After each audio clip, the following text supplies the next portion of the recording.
Hey world, hope you're doing well. Welcome to the Assassination of Primarch Magli Blackice. We're here to assassinate a Primarch. It's part of our Sagas of the Shimmering Sea series here on this channel of Vanish X Zone.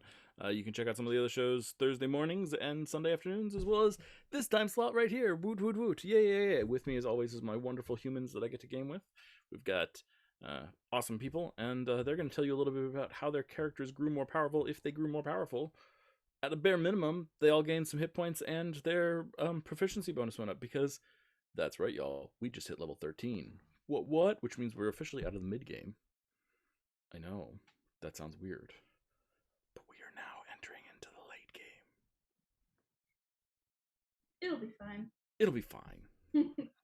It'll be fine. So let's just do a quick round robin. Thomas, you leveled up. I did. What does that look like for you, who just saved your patron's life from the bottom of the sea? I was going to say, does everybody have an hour?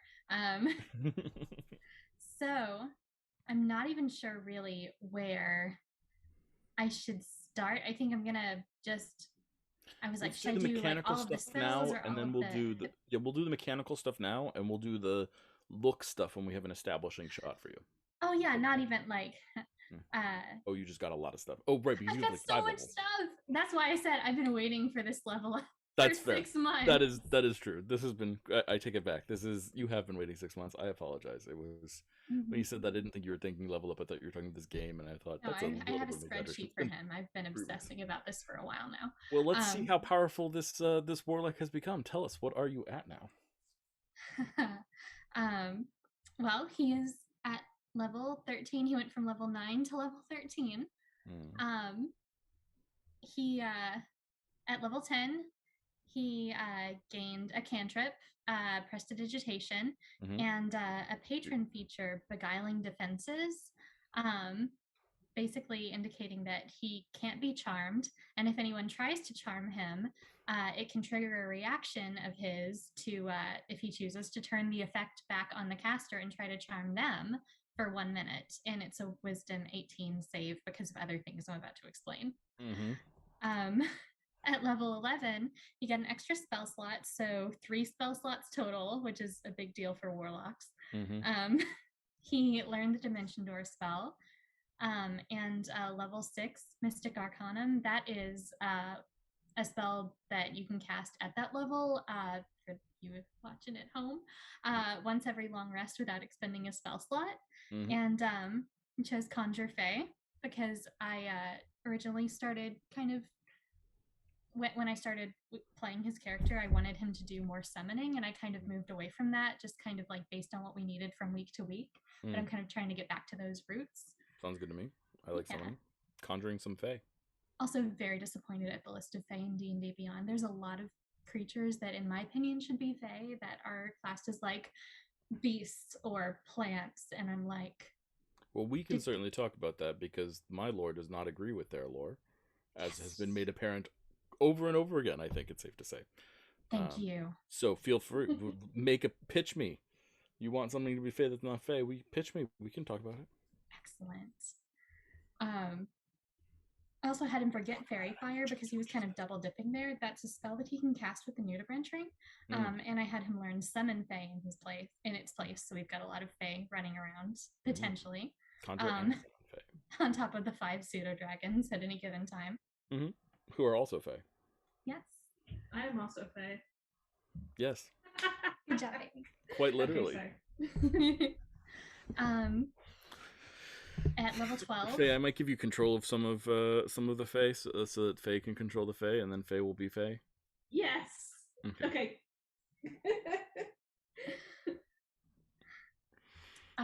Well. Sorry. Where was I? That was level 11. Level 12, got the +2 ability score bonus or a feat. I chose to do the ability score bonus and put them in charisma, so he's now maxed out to 20 there, which makes his passive skills that depend on, what is it? No, there's something else. Sorry. Your charm skills and stuff gets +1. Yes. Nice. Unrelated to that, his passive insight is now 17, and passive perception and investigation via observant are now 22. Okay. So nothing's getting past him. He's got his head on a swivel. Sure. Uh, Did you take an invocation?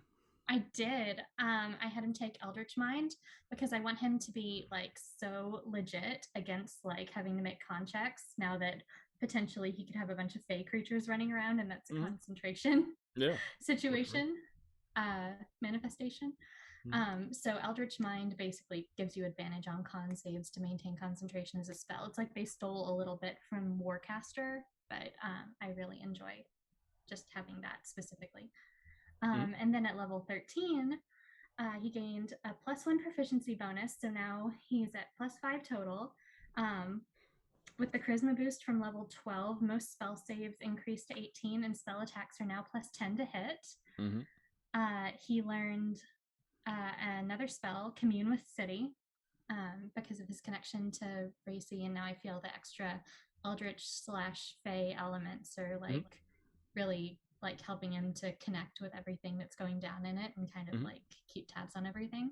Makes sense. And he also, I also had him take his Mystic Arcanum level 7, Crown of Stars, and that is an offensive spell, which he does not have a lot of outside of Eldritch Blast, but the optics are also very legit. So I enjoyed that a lot. I'm really excited about it.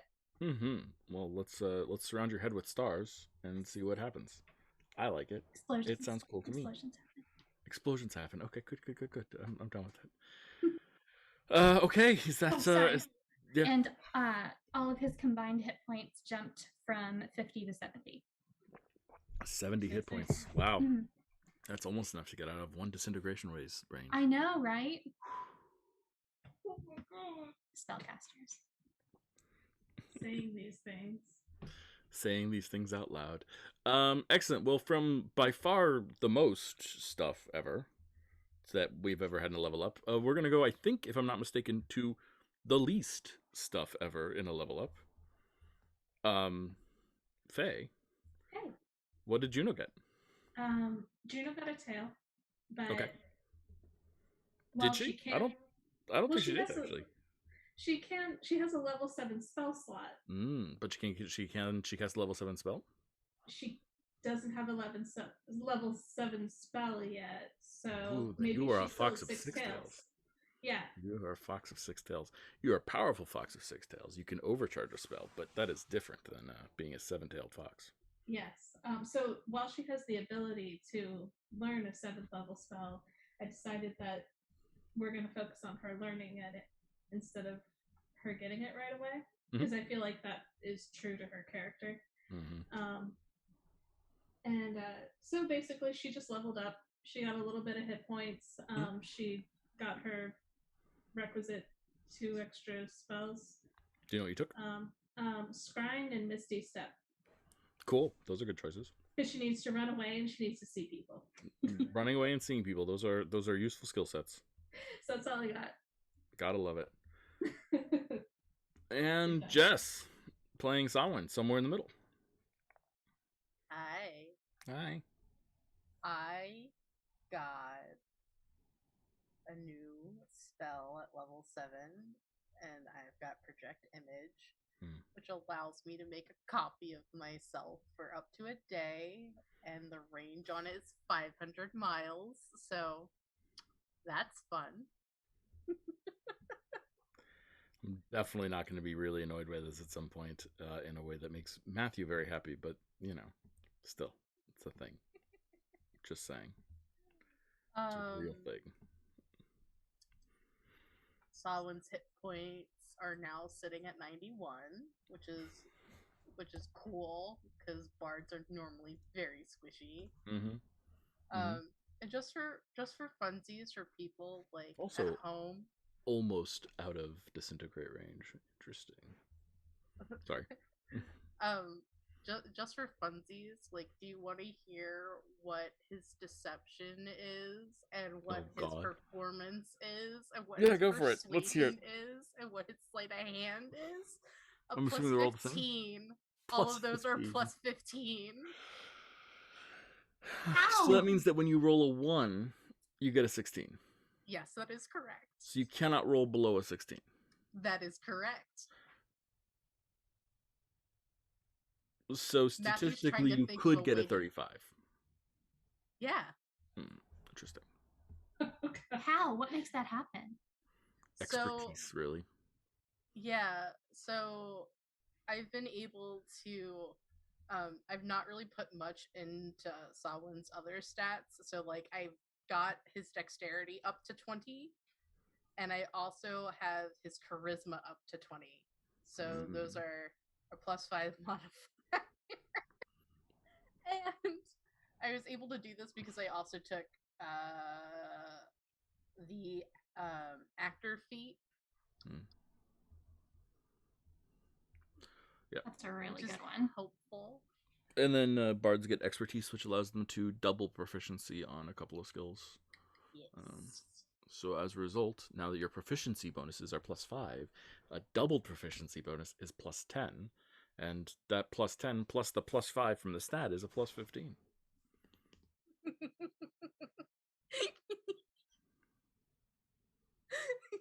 Sarah's giving a look to someone. It might be me. It might be Jess giggling.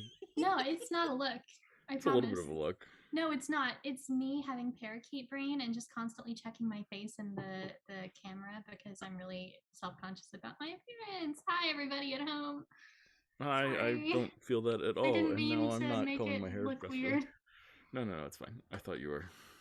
I interpreted it as an emotional thing, so whatever.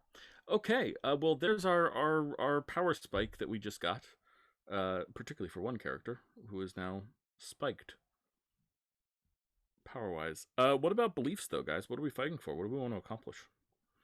What are we shooting for? Jess, let's start with you. Oh damn. Do you want me to start with someone else? I thought you knew. Well, yeah, today could be the day that I mean, it seems like it's mess today. with Prince. Yeah. I mean, so... I titled the episode something about that. Oh, I missed that. That's fine. So I will deal with Prince, and we're gonna trap him in my brain prison. Figure out that I'm stuff. pretty okay with that. What did I title? What did I title the title of this episode? The Fall of Prince. I think people think that might be a misprint, but it's not. It's an in joke, not a misprint. Excellent. I love it. Beautiful. What about Thomas? Does Thomas have something he's fighting for today? Oh my gosh. He has too much stuff to do. I literally have like a 10 bullet point list of things that I need for him to accomplish. But how many of those are errands rather than things that need to get done?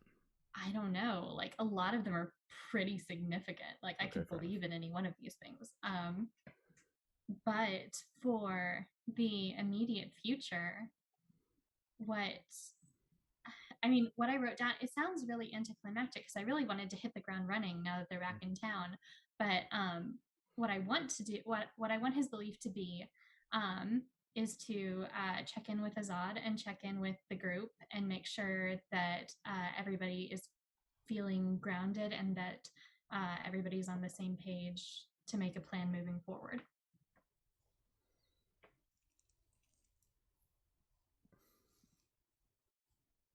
I feel like you could be more ambitious than that. Oh, okay. Is that okay? Do you mind if I push back there? Sure. I mean, the idea that I had, I guess, was that,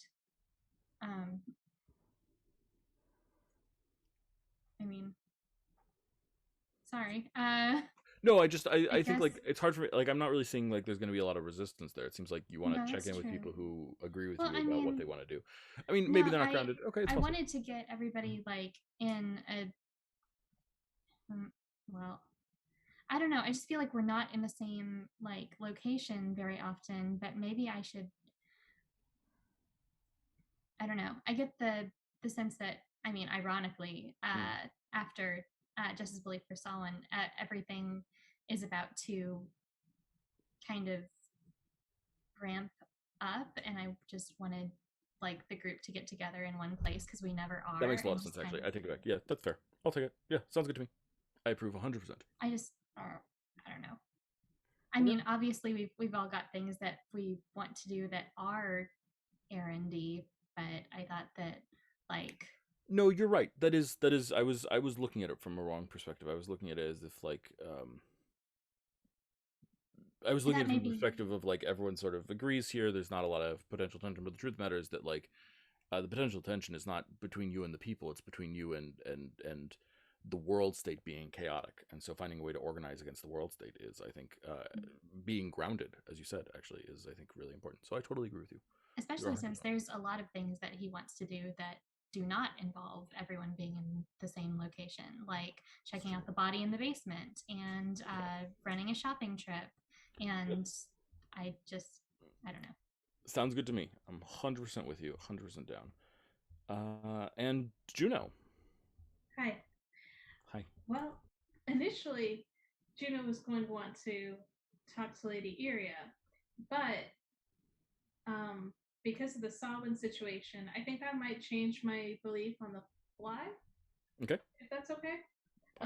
Your belief. I think that if he's going to do this, Juno would probably want to prepare for the contingency plan, which would be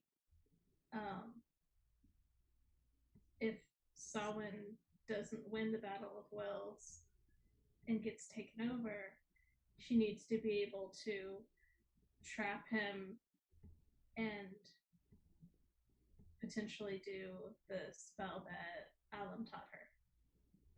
Oh. Wow, that's intense. So she needs to prepare for that without telling him. Hi, Samhain. Sorry about that, Samhain. Hi. Interesting. This is all PR. This is all to maintain Samhain's public image. It's because we love him. Well, if Samhain gets possessed, she doesn't think Samhain would want his body to be running around doing horrible things.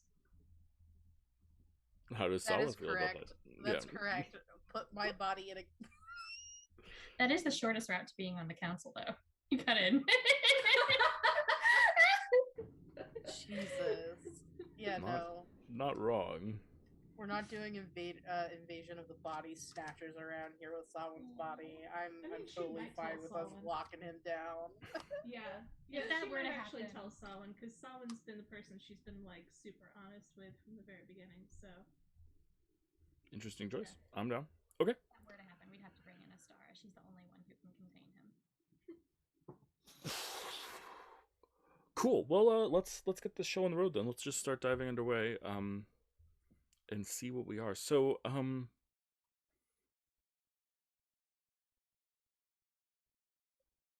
it's kind of a oddly pleasant day. Not too hot, but like sunny and like mid 60s. So it's kind of pleasant. Nice out.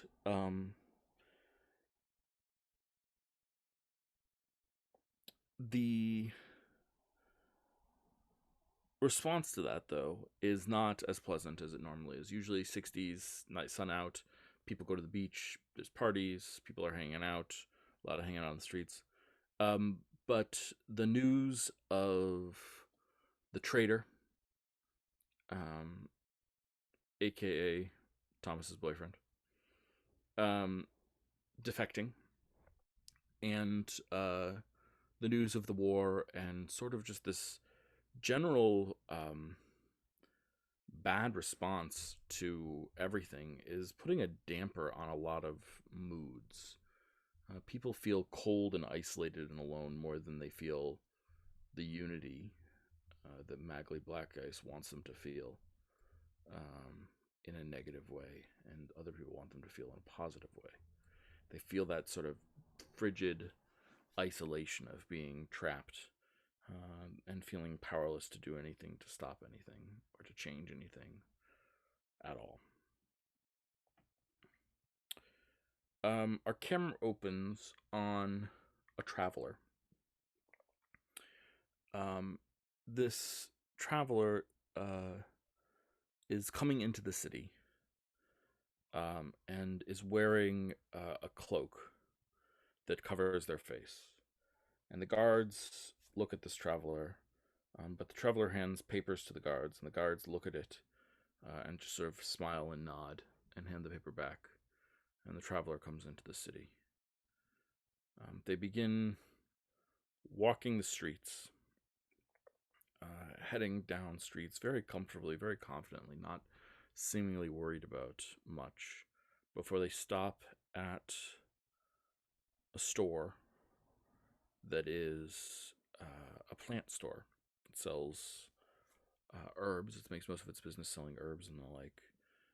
But it stops in, and the camera just sort of watches from outside as this person has a conversation inside the store, and then they leave. And they turn and they start walking, and they make it to the corner, and you see them pause for a second. It's the first time they've really paused since entering the city. And they look left, and to the left they see a large hill, at the top of which is City Hall. And to the right, they see the slope descending in the other direction towards a temple. And they seem to weigh their options for a second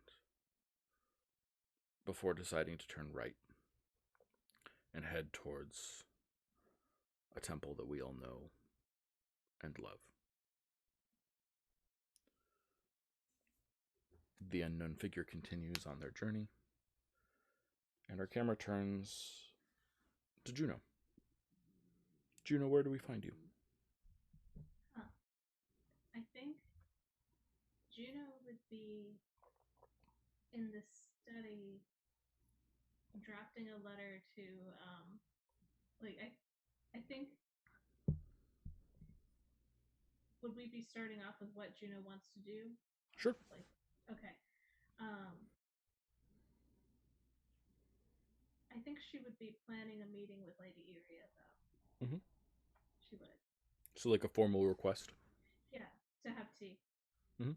Yeah. Are you suggesting it at her place, at your place, at a neutral location? I think at our place, because she's been here before. Mm-hmm. Yes, of course. Recently, she was quite sick on your couch. Okay. Yeah, absolutely. How do you deliver this? Is this a formal courier? Is this a... I think she would go herself. I think she would need to go out for a little bit. Okay.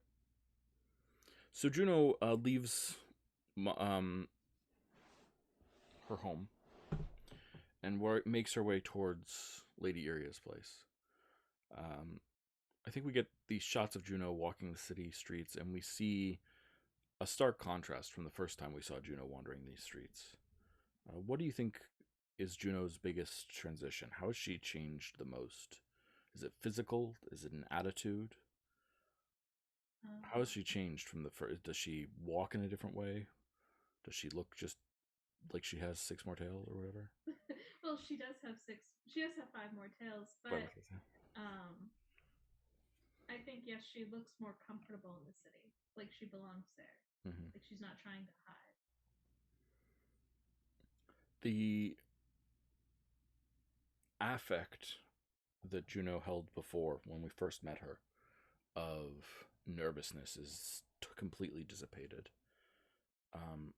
The sort of not being certain if an alley is a safe place to hide or if it's a dangerous place to be is replaced with someone who can navigate the city and knows the city, and I think to a certain extent even loves the city.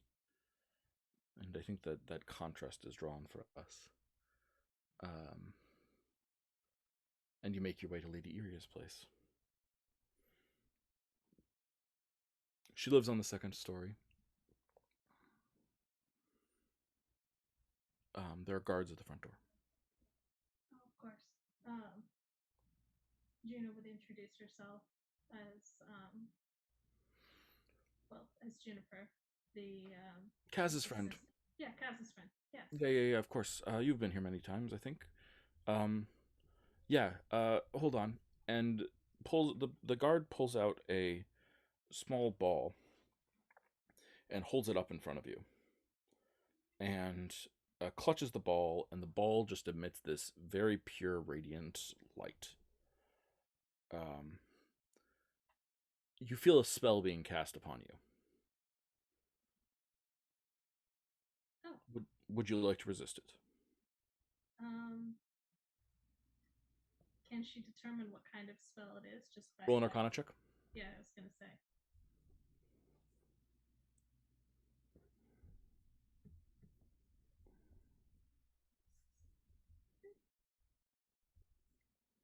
that's a natural 20. Yeah, absolutely.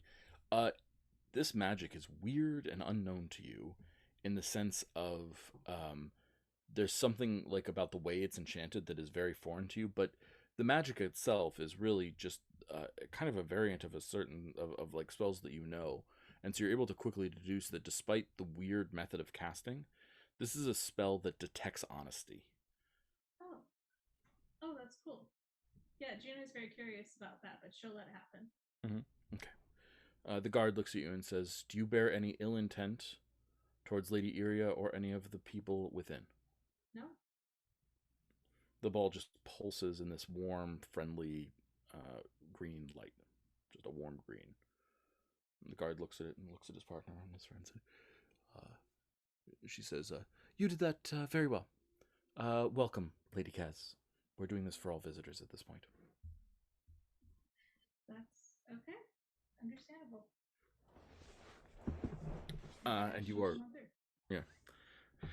Juno heads in and heads upstairs. There's another set of guards inside. I think, and then Latka is at Lady Iria's feet. She's drafting a letter. And one of the guards sort of pats your shoulder and just like holds up a finger. "Wait 1 second," and steps inside and says, "The Lady Juniper is here to see you." Lady Iria blots her ink and drops her quill down and turns and says, "Please enter."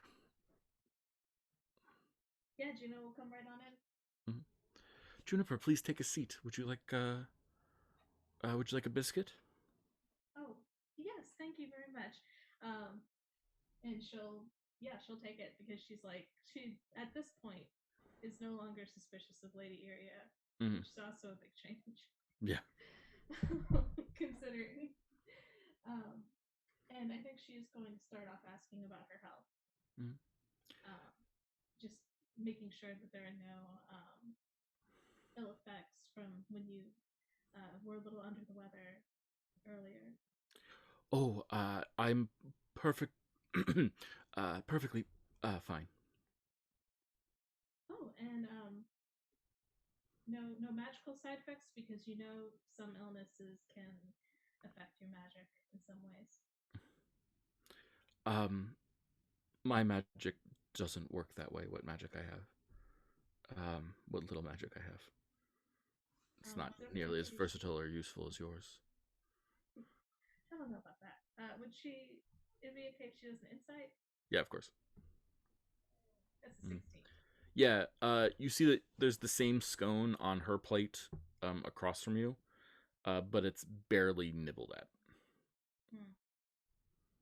Gotcha. She's going to explain why she's here, that she would like to invite her formally to tea with her, Juno, not just with Mela Stepwise, because she has... I know this is a little different because, we mostly, I suppose, interact through Kazan. But this is a somewhat different matter that I wanted to ask you about. Of course.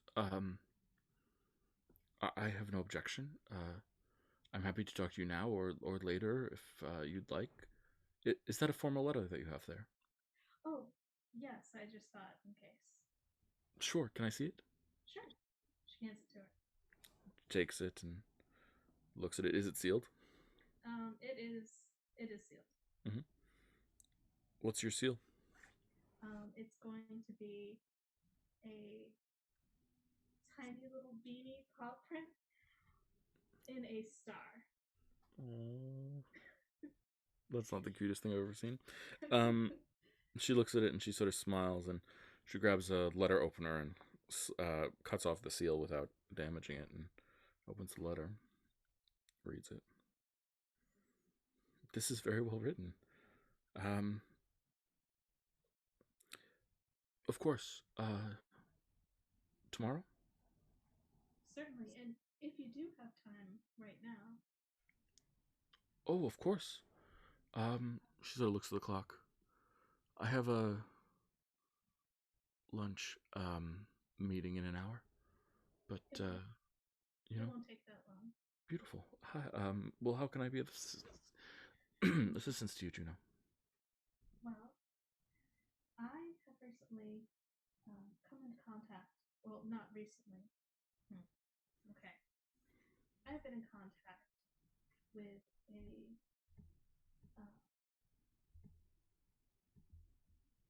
very curious person.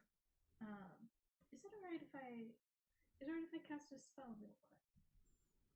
I'll need you to disclose the nature of the spell to my guards. Oh, to prevent scry. Oh, this place is already warded. I talk about too much sensitive stuff here. Okay, good. Kaz is very serious about security. Oh yeah, and she's very great. good at her job. Oh yes, I love Kaz. Kaz is the best. Yeah. And Kaz is kind of connected to this. Do you want me to summon her? Not as yet. Okay. This does, in a way, relate to Kaz's mother. Okay. I have spoken to her. I don't believe you know that. I didn't. Yes. I have spoken to her, and I have spoken to other members of her organization. I didn't realize you'd left the... She sort of mouthed the word planet. I have not. Okay. There are other ways that you can reach out to someone. Sure, yeah. Powerful magics that most people don't have access to or tamper with? That is true. There's a certain level of risk. Okay. But you're being careful? Very careful. I'm being very careful, and Kaz's mother did actually assist me with some of it. Yes, so all on the level. Sort of. But sort of. Keep going. I do wonder, what do you know of the Watchers?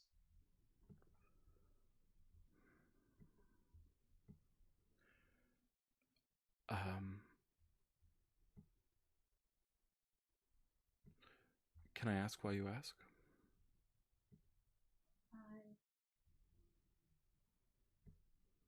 I am very close with one of them. And I wonder why it is that Pizan's mother can't have a day off to see her daughter. And what exactly is so important that they do? Even though it seems like when things like the covering come down, all they do is watch. I don't want to be uninformed. I don't want to make snap decisions about them. But they are an unknown.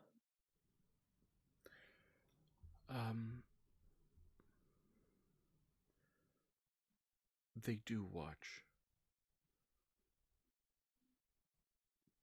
And it's fair to call the Watchers an organization, but in reality they are a branch of a mighty tree of an organization.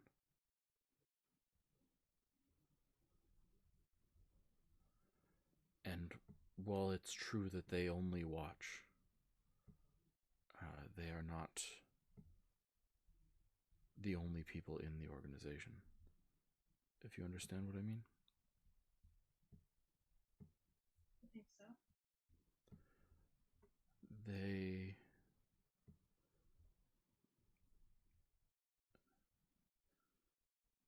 Their job is to keep track of power.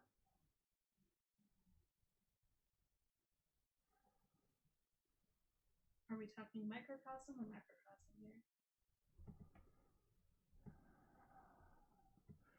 One can become the other, and sometimes the smallest of creatures can have the largest of impacts.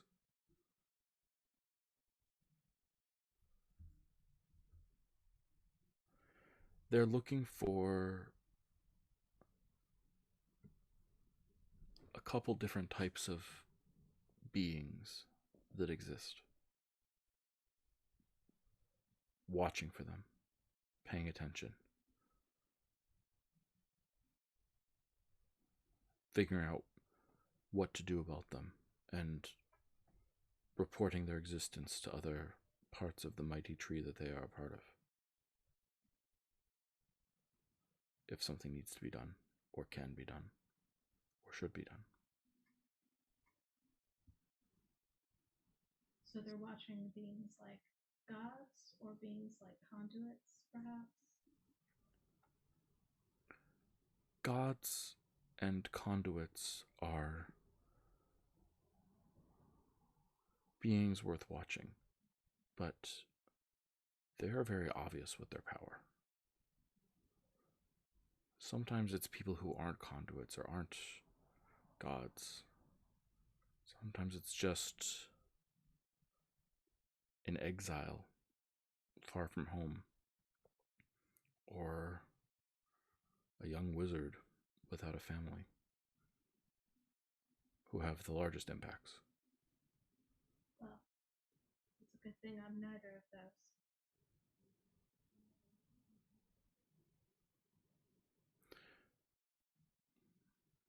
It's a special kind of power to shape the world to your will. It's a power that's not only deific. Gods do it in blatant ways. You saw that with plague. Plague believed in plague and created a plague and then subjected us to a plague. That was a god using power. But there are subtler ways of applying it, and people who are good at it. Sometimes these people find each other, and they work together, and when they do, they can do things that shake or crack the universe itself.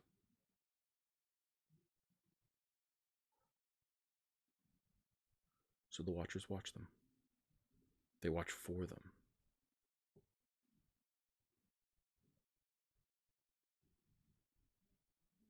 And they're not allowed to blink.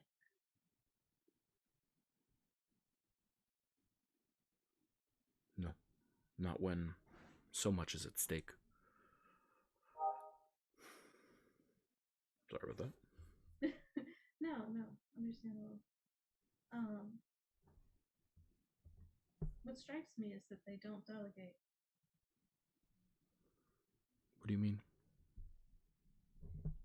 Well, you have the Grand Court, for instance. They delegate their powers by creating small groups that are able to go out into the world and change things that the Grand Court would not be able to on a larger scale. Very true. If it's just the Watchers and you don't delegate those powers, then of course nobody's going to have any time to create meaningful connections with the world that they're watching. Whether they're right or not, I will not speak to. It's difficult for me to critique their worldview when it was one that I was raised to believe. It's difficult for me to even understand the way to critique it. I understand where you're coming from and what you're saying makes sense to me, but the truth is, forming connections is not their goal, nor should it be, in my mind. Though perhaps I'm wrong. There was a Watcher who tried to form a connection. She ended up becoming one who had to be watched. You know her name.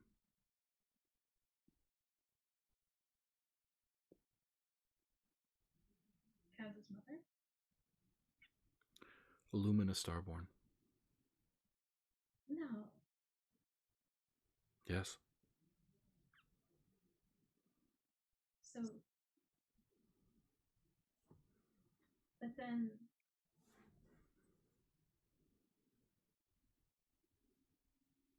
since they're still mortal, they can still die? Yes. Well, death is complicated. I wouldn't speak to understanding it. I don't think I've even met someone who really understands it. I mean, you know how complicated godhood is, and so many different beings claim to godhood, and so many of them are not, but... So I wouldn't claim to understand godhood, and I wouldn't claim to understand mortality. You speak very casually about these things, Juno. Juniper, sorry. It's, You can call me Juno, it's fine. You're asking deep lore about things that I don't fully understand. So bear in mind that these are hints and guesses at understanding, not... Oh. I'm not a researcher. I've never studied the Watchers. That's completely understandable. That's exactly what being a wizard is.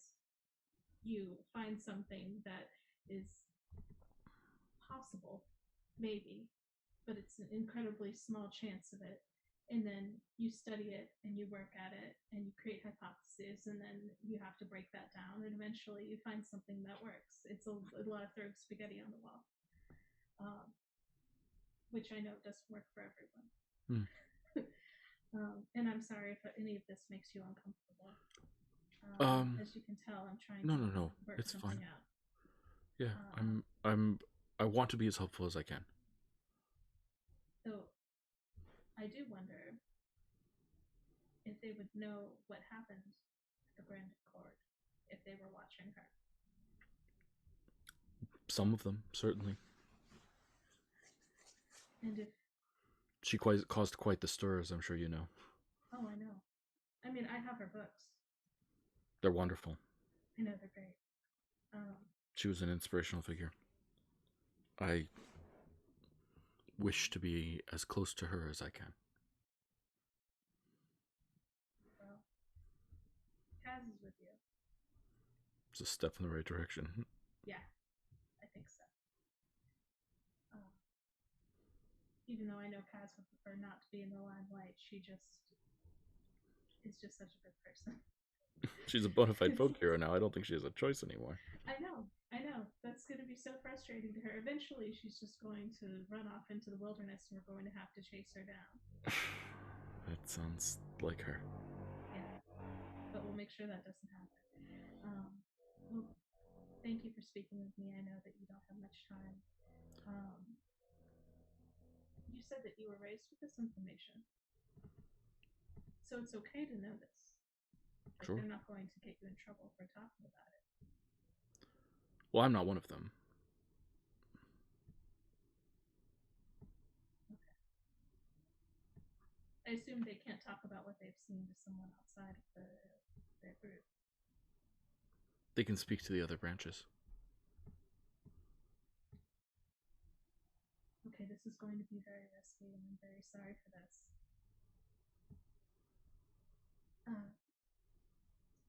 Where are the roots? If I wanted to speak to the manager. Where are the roots? I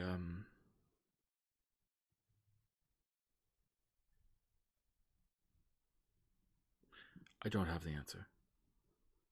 There are rumors that the Empire was interested in this, and they may be part of it, but I don't have enough. I don't have any evidence to point to that, really, beyond rumors. In fact, I have no evidence. The Empress could be a root, but she also could not be. Well, thank you for that. I promise I will. The tea is going to be so pleasant. There's going to be no uncomfortable conversations.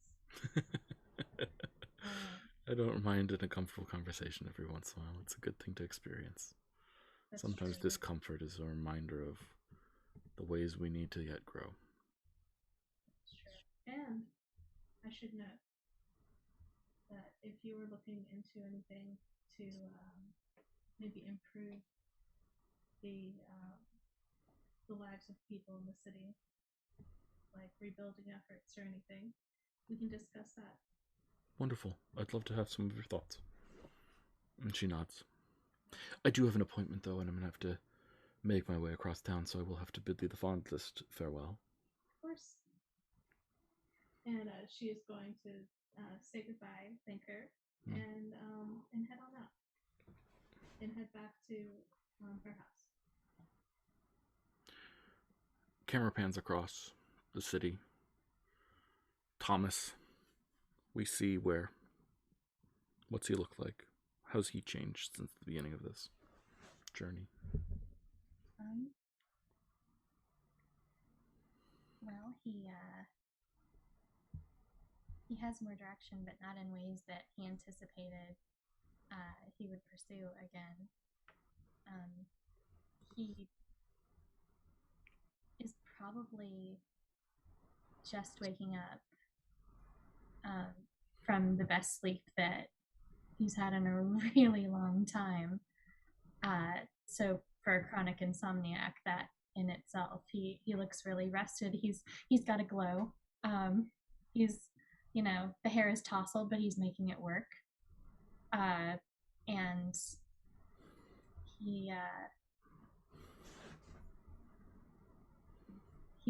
well, I don't know. Do we want a physical description? Why not? Okay. Yeah. I like looking at Thomas. I like imagining looking at Thomas. Let's do it. Well, he's just a very slender person, kind of on the verge of scrawny. Sort of, tanned skin, just hair that looks like it's just been tossed around by the ocean a lot, just like gray shot through with silver. He's trimmed his beard back since the start of the campaign.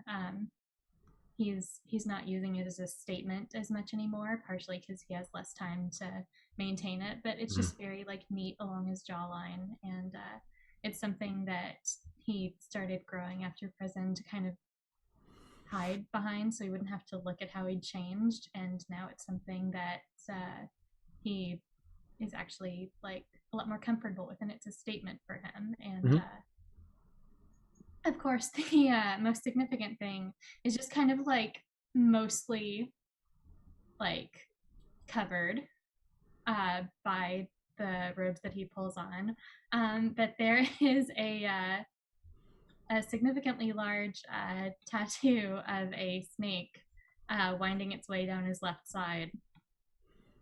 And he's making some tea while Mercury fishes, I think. They have that routine. Yeah, I love it. And what's the plan? Well, he wants to check on Azad now. He's saying, "How are you feeling? I haven't slept like that in ages." Yeah, where do we find Azad? Where do you find Azad? I don't know. Is he still living in the tattoo, or what's the situation? Yeah. He's there. He's resting a little bit. And you look down at your tattoo and you see the eye of the snake just sort of lazily open and look at you.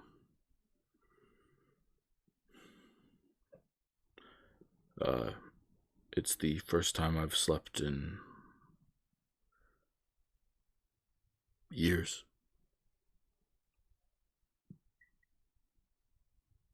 Our years, or does time work differently for people of your caliber? More like I haven't needed to sleep since I became a person of my caliber until now. It's like a energy thing. How are you? Did you slept well? Having me back is allowing you to rest better? I mean, the peace of mind alone. It's been difficult with you gone, and I haven't been able to think of much else. There's no way I can apologize enough for what you've gone through. You have saved me. Why would you apologize? Well, it wouldn't have been necessary in the first place if I hadn't panicked because there was a giant. It wouldn't have been necessary in the first place.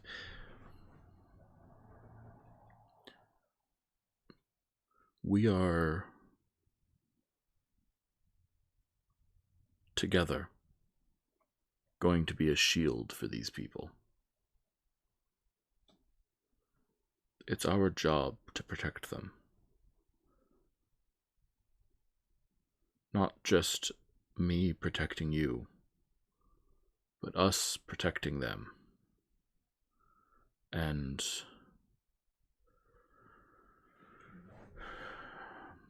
if I was able to protect them via an inconvenience, no matter how significant, then it is worth it.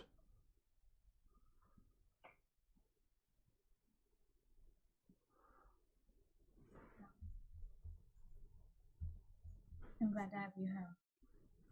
And do you feel different? You sound so very sure of yourself, and it's so wonderful to hear, because I know you've struggled for a long time, but do you still feel like you?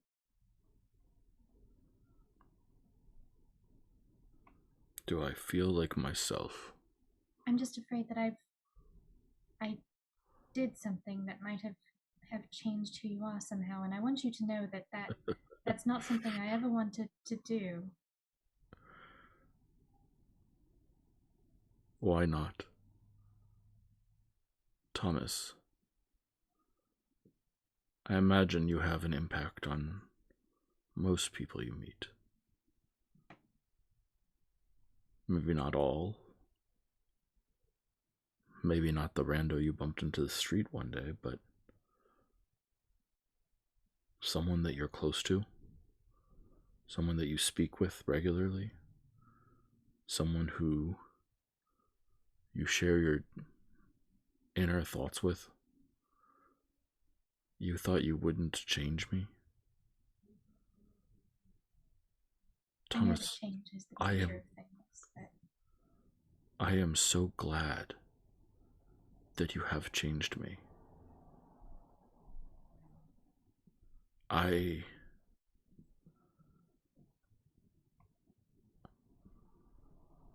It is contact with you that ceased me from being a jailer.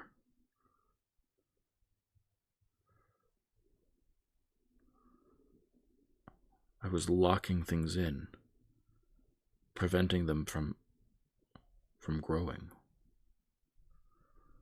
Now you have freed me from that life, from that perspective. Instead, now I am protective.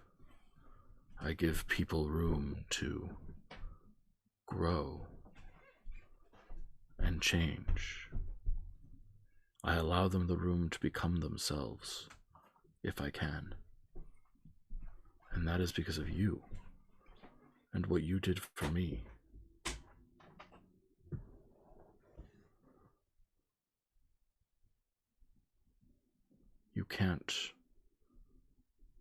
I cannot let you think that was in any way bad.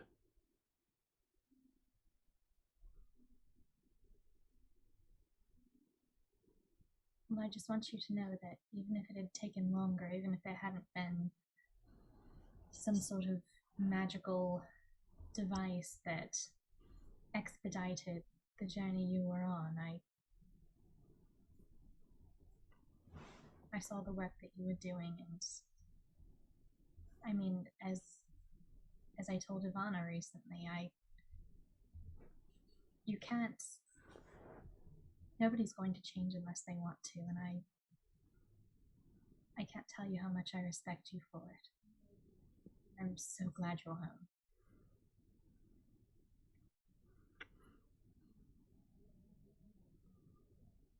I'm glad that I'm with you. Are your friends going to recognize you? Because that tree gave me a bit of a talking to.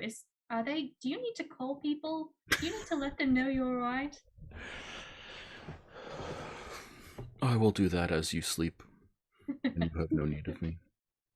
I'll begin the process of reaching out and letting people know. It's a little bit stressful, actually. Renaming yourself. Naturally. People always have questions. Well, that'll be a change for the tree. Mostly it seemed like it had answers, whether people like them or not. She is old and wise, and she does know a lot.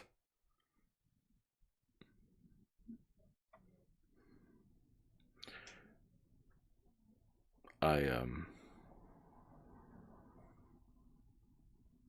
have something for you.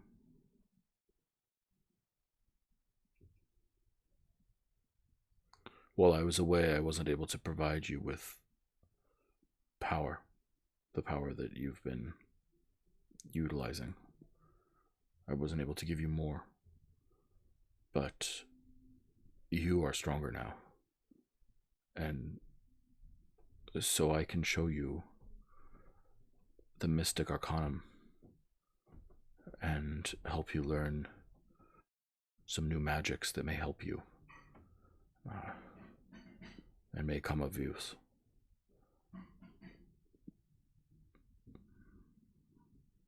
Sounds wonderful. I can't wait to see what may be possible. It's been a while, but we make a pretty good team, I think. Yes.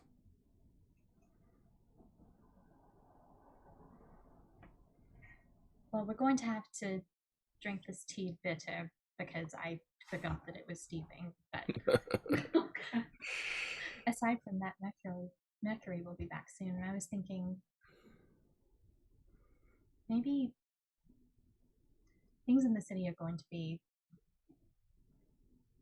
rather hectic. There's a million things that we have to do. And fortunately, I've woken up with a million ideas. But what if we just sneak out for an afternoon? What if we just take a few hours, just run around the city and check in with the rest of the group and just be in the city right now?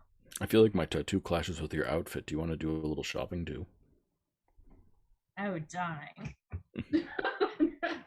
Let me get changed and we'll go. I'll fly us out the back window. It'll be wonderful. Beautiful. And on this little domestic moment of joy, we will leave Thomas. And cut to Samhain. Samhain, where do we see you? What's your attitude? What's your affect? And how have you changed most since the beginning of the campaign? Samhain's sitting at his desk. He's got several envelopes sealed. He's got his tarot cards out. He's done a reading.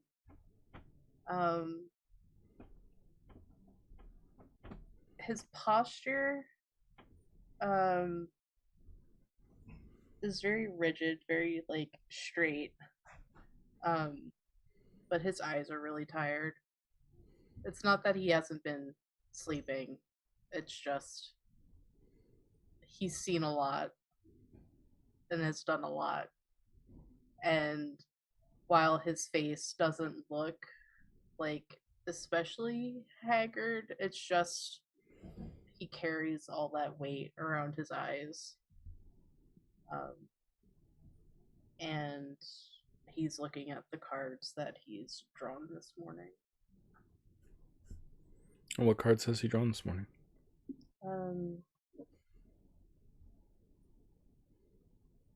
He has drawn 6 cards. Mm-hmm. The first card he drew was the King of Swords reversed.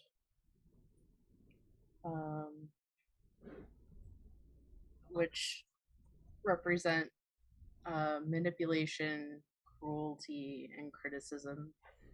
So when the King of Swords reveals his bad side, his usual strength, authority, and power in thoughts and words becomes used to hurt and deceive. With his gifts, he persuades and manipulates for his own selfish aims. Okay. The next card he drew was the King of Cups, which stands for compassion, control, and balance. So, a man whose greatest quality is his ability to control, balance, and master his emotions. He is not empty of feelings, but rather full of them. Only he understands when and where they are appropriate and beneficial, and when they are harmful. He is a man of compassion, diplomacy, and generosity. Okay. Sorry, I might end up crying doing this. No worries. The next card he drew was the Five of Wands, reversed. Stands for avoiding conflict and respecting differences. So when the competition becomes serious, instead of choosing to do battle, you choose to leave or avoid the situation completely, even if conflict could be potentially beneficial by allowing you to air out grievances and begin to move past them. Learn to understand your underlying motivations for avoiding these scuffles. Is it from fear, or is it something more benign?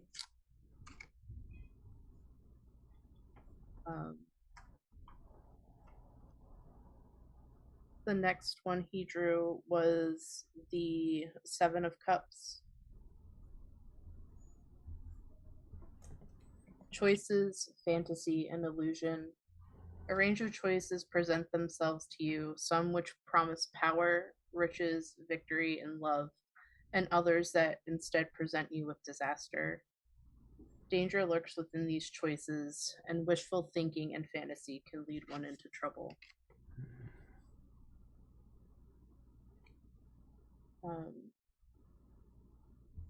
The second to last one is the Eight of Pentacles. Education, apprenticeship, and achievement. This card stresses the importance of hard work and diligence in accomplishing your goals. It indicates a time to buckle down, to study, and achieve new skills, all in the name of being able to change your circumstances. And the last card he drew was the Ten of Pentacles, which stands for legacy, inheritance, and culmination.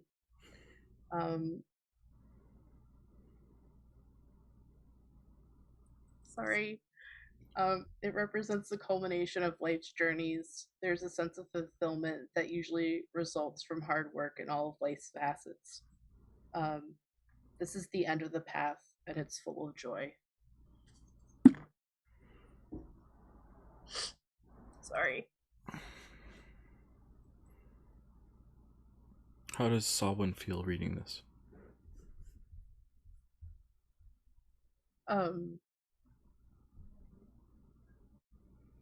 Sawin kind of scoops all the cards and puts them aside.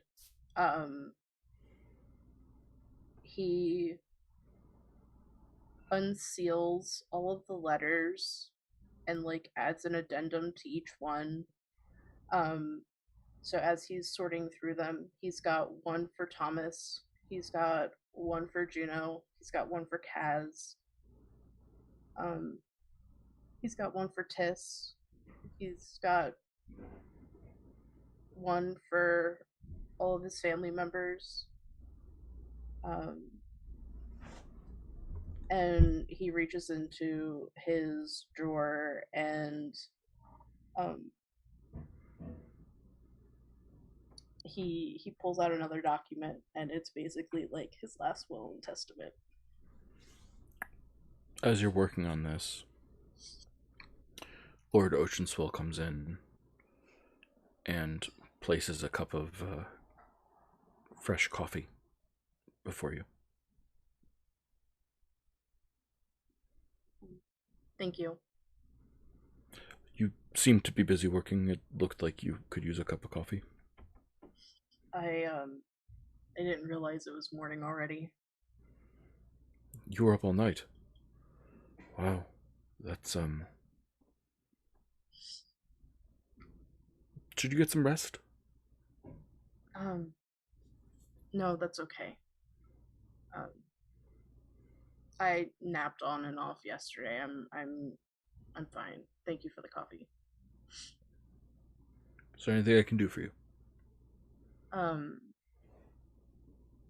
I have to do something today. And I'm not sure how it's going to go.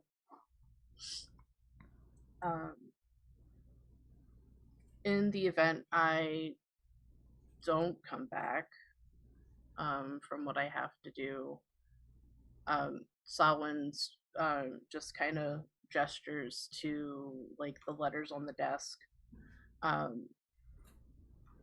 and like Sawin just kind of like uses his arm and like covers what he's like currently doing because he doesn't want Oceanswell to see it. Mm-hmm. This is some mail that I've prepped up, and I'll just kindly ask that you send it out on my behalf. This last thing. I'm sorry. I won't need to.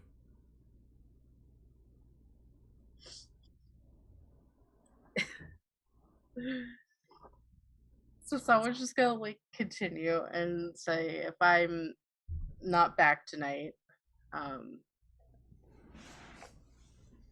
I'd like you to send these out on my behalf. And this thing that I'm working on, I'm just gonna leave it in my desk, right here in this drawer, and he's just gonna motion to the drawer. It's not finished yet, but you can leave them there if you want, but I won't need them. Is he acting squirrely? Nope. No? Okay. Alright. Everything's gonna be alright, Simon.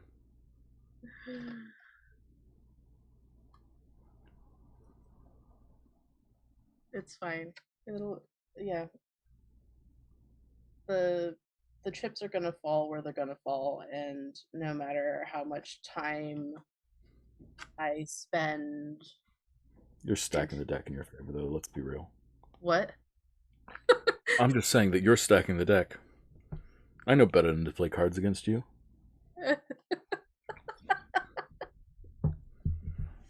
You'd think people would learn.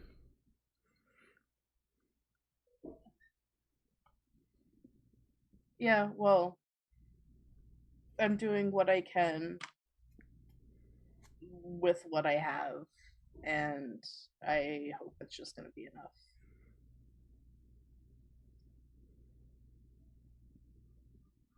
I'm not hoping.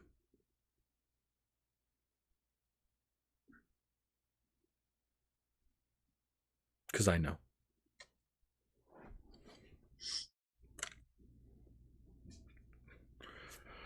Trying to make me all depressed first thing in the morning. I haven't even finished my coffee yet. Take a sip of his coffee. I didn't even tell you what any of this is for. Oh? What do I care?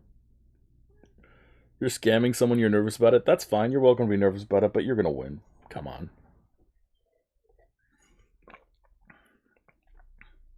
Wait, does Oceanswell know? No.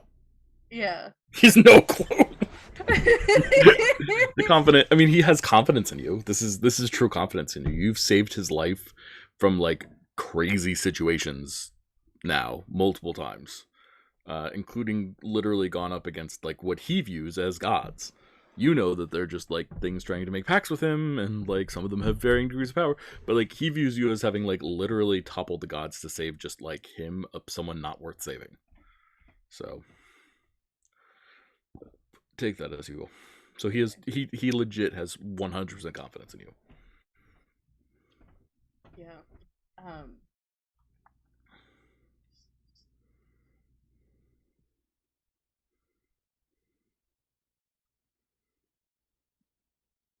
Yeah, Selwyn's just gonna start, like, fidgeting, or at least he's just gonna put, like a finger on, like, the charm that, like, Oslos has given him, and he's just gonna, like, he puts a finger on it not because he's wanting to get Oslo's attention, but because he's thinking of Panarin. And, like, touching it, and then, like, goes, well, I have to do something,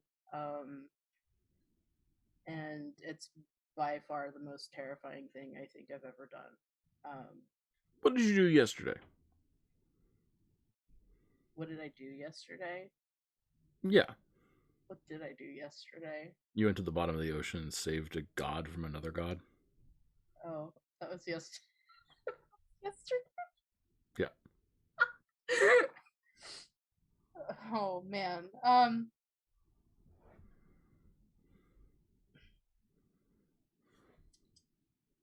Yeah, like, that, I wasn't really scared about that, because it wasn't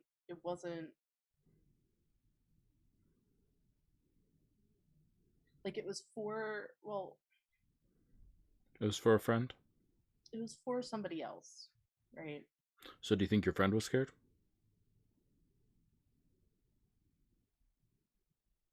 Yes. But you weren't. No. Well, then I'm you in this situation. And you know what? Those are some pretty nice shoes to be in. Look at my feet. Looks down at his feet. They're wearing, like, ugly slippers. Looks back up at you and says, wow, look at this. I'm you in this situation. Who would have guessed?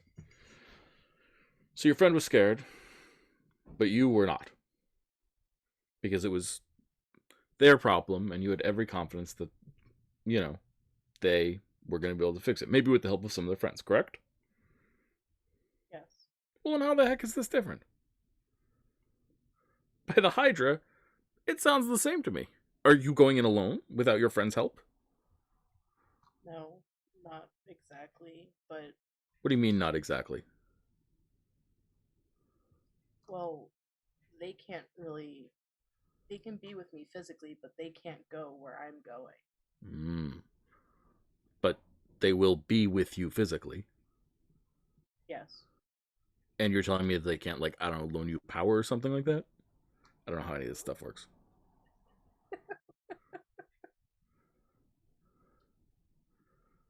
I don't...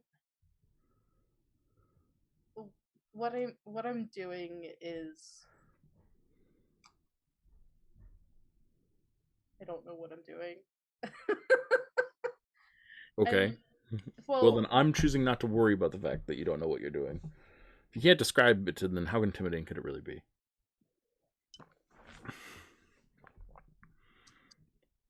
Do you know how you felt when I found you? The second time? Yeah. Yeah. And you know how loud everything was? Sure. Thought I was going to lose everything. Thought my brain would leak out my ears from the volume.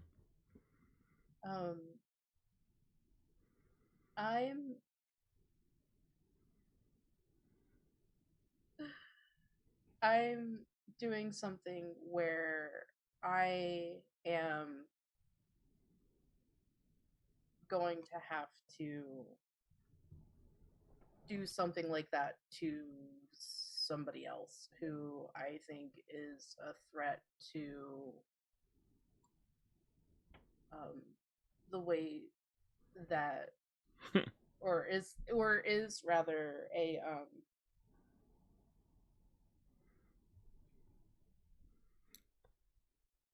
threat.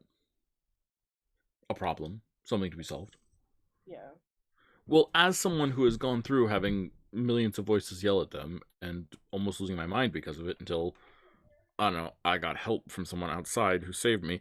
Don't know who that was, by the way. Just some random person. Not anyone important to me in my life or my pantheon of existence. But some rando helped me on this journey. And before that, I was more or less incapacitated, incapable of doing anything or accomplishing anything or thinking about anything.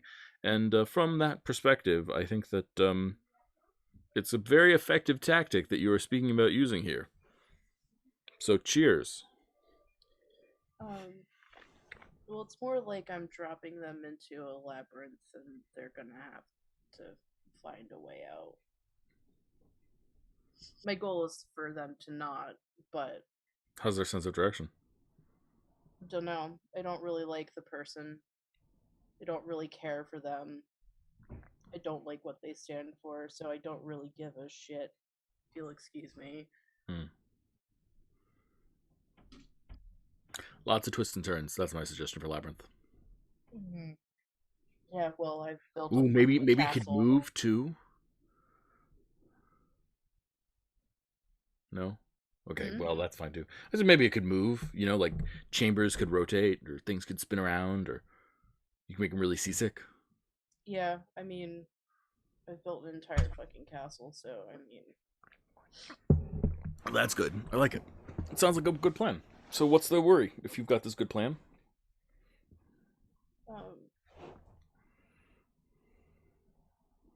Well, they're kind of like me. They're resilient and resourceful and brilliant and kind and charming and friendly? No, I mean, they have an attachment. Like I have an attachment. Ah. That does complicate things. I will admit that. Yeah. But it does seem to me, from my perspective over here, like you haven't said anything that implies to me that you're going to lose. You've implied to me that this might be hard. But you haven't said anything to me that implies that you aren't going to lose. It seems like you know who your enemy is. It seems like, despite your protestation, you have a plan. It seems to me like you're going to have your friends there to help you. It seems like you've got a way of working through this. I've got it. Hold on. Don't move. And he leaves the room.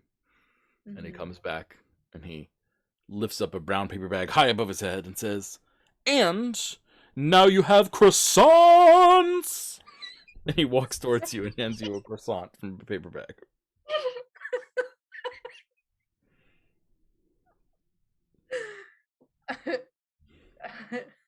Well, when you put it like that.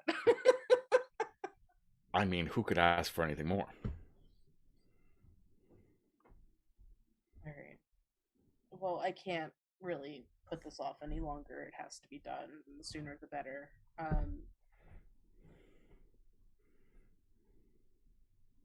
But I have letters here for everyone. I got it. I'm not gonna need it, but I got it.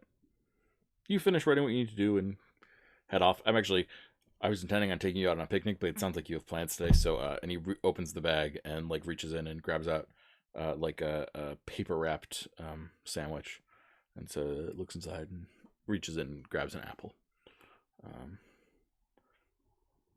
Rest is for you. And he turns and leaves. Do what you need to do to feel comfortable and safe, Samhain. I'll not be needing to send out those letters, though. So, whatever.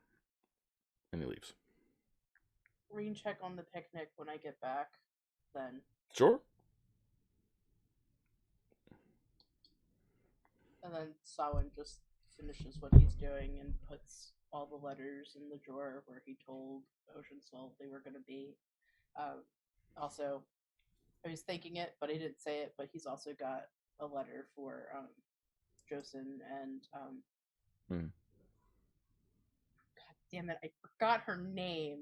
Mother of Jocelyn. Mother of Jocelyn. Her name has changed several times, and I don't remember a goddamn one of them. Yeah, Jocelyn though. Jocelyn and family. Okay. Yeah. Beautiful. Well, you have prepared well.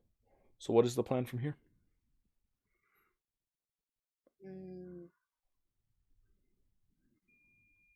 I think he's gonna walk to the temple, because they have a back, like Tamden has a back room, right? The temple of Tamden has a back room. Yeah, he feels like that might be the best place for him to do this, so he's not disturbed or. Actually, we have that warehouse, right? Yeah.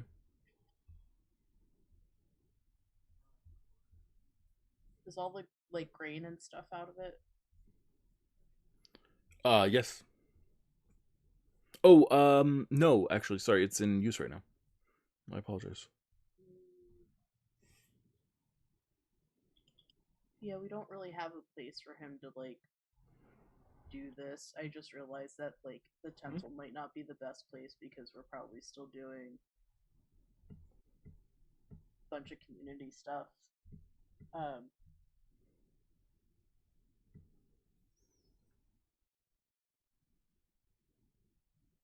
Oh, we do have that safe house, don't we?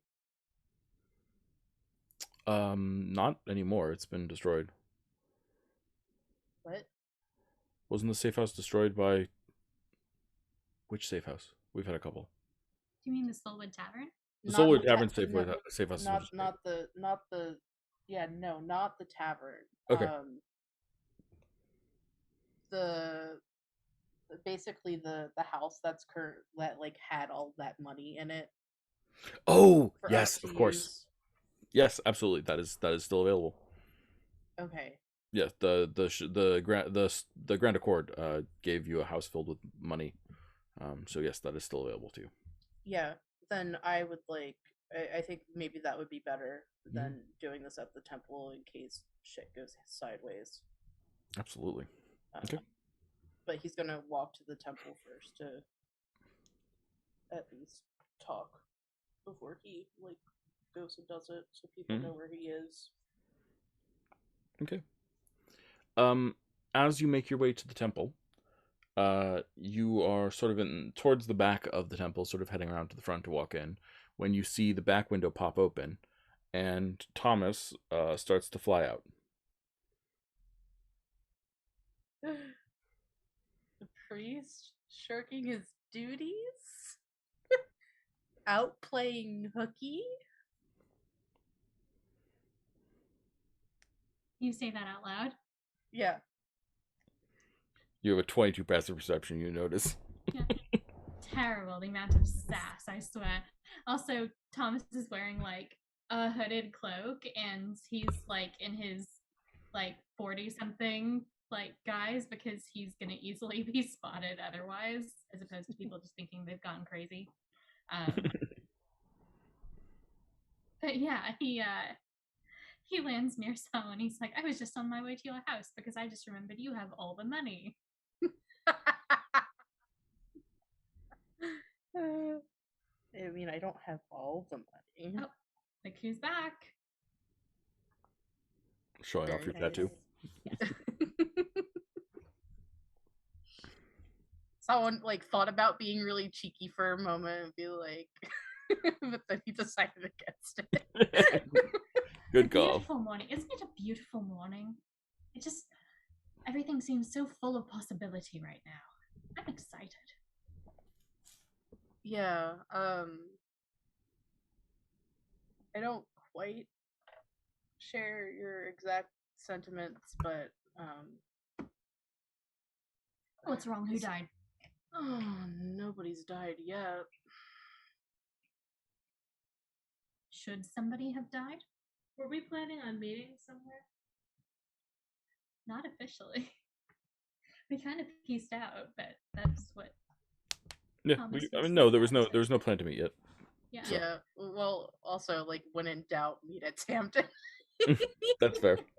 Or Mella's house. I was honestly thinking that we could try to bribe the Soulwood Tavern into letting us back in.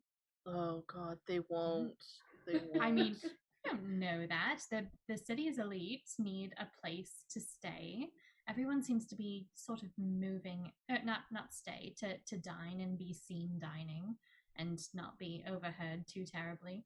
And, you know, it's not as if, I mean, a lot of a lot of us are making waves. Not an ocean pun, just a fact.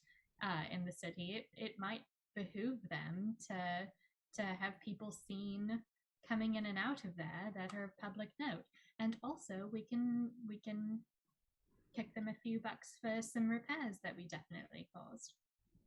It sounds like an ocean pun. It's hard to shake. You live your whole life in the city. It's a Celestian thing. So, do you mind or do you not mind? Or do you find yourself flip-flopping between the two? Flip-flop, I see what you did there. And also, you no longer have any high ground in this conversation, so... Oh, well, I'll just have to sink on down then. Well, I'll wave goodbye to you as you descend. Oh, no. Oh, God. You're not here. Shut up. Okay, This look, is my I've only life. had... You drown me in your humor. Oh my god, I've only had 1 cup of coffee today. Look, I'm sorry Also, some I'm of these the jokes bard. are a bit I'm the washed one up, that Solon. Oh my god. Well, there's a thing that needs doing today, and it's kind of pressing. Yes, I'm glad so- you are here. We need to discuss that immediately, and also we need access to some of that money. So glad you're here. You saved me a trip. Shall we go collect Juniper and Kaz? Because I thought having a day out might, an afternoon out to prepare mentally, and also I'm hungry. Are you hungry? I feel like I haven't eaten in years. I've eaten. Thank you. Look, I'm Abby just saw like- this. Yeah, like always like just trying really hard not to have like a meltdown because he's just like, I just want to be doing this thing like that I know has to be done already. Yeah, let's go collect Juniper. Let's do seems that. wise. And if we happen to pass a couple of stalls on the way there, because it really is the shortest route to cut through the marketplace, across that neighborhood, then we might see Yes, what they I have. have enough coin to buy you things, Thomas. It's fine. Wonderful boy. A remarkable lad. Oh my god. So you guys start heading towards Juno's through the marketplace to meet Juno.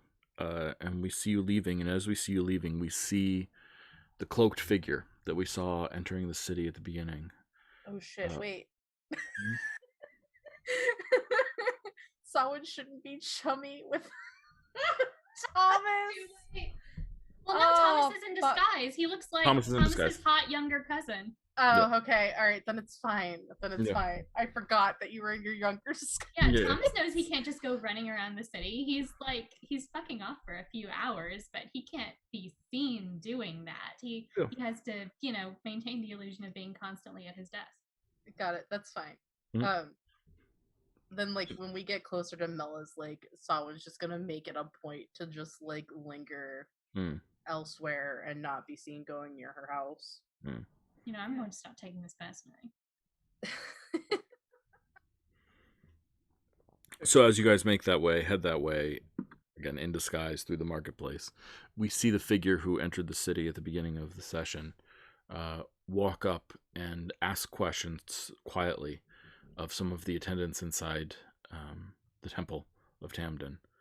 And he's gestured to and showed to Thomas's office, where he walks in and sees no Thomas, and then turns around and leaves quietly without another word to anyone, heading up the hill to the capital. I know who it is.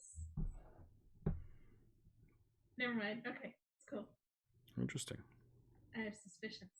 Suspicions are suspicious. Well, now I have paranoia, so Okay. So the two of you head through the market. Do either of you get anything? Yes, I was wondering if I could jump up really quickly. Yeah, go for it. I'm so sorry. Oh yeah. Like, I didn't know when we were going on break, but... Oh, we'll go on. Actually, guys, let's go on break now. Let's do it. We'll go on break now. We'll come back and we'll hit the Prince and all that good stuff as a team. Yeah, Prince. We'll be on break. We'll be back in about 10 minutes. Bye, everyone.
Hey everyone, welcome back to the Assassination of Primarch Magli Blackice. This is part of our Sagas of the Shimmering Seas series, which we have a lot of fun with.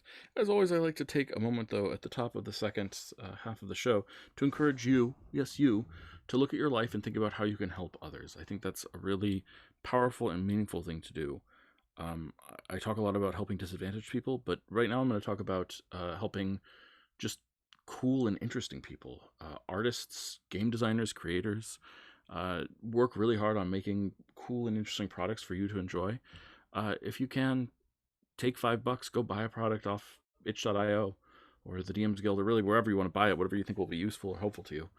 Find a way. I promise you it makes a huge difference to these artists. I can't tell you how often I will buy a random product because I think that looks cool off itch.io, and like an hour later I'll get a personalized message from the designer like, why did you get my product? This is so cool. No one's ever bought one of my products before, or I've only ever sold 12 of them.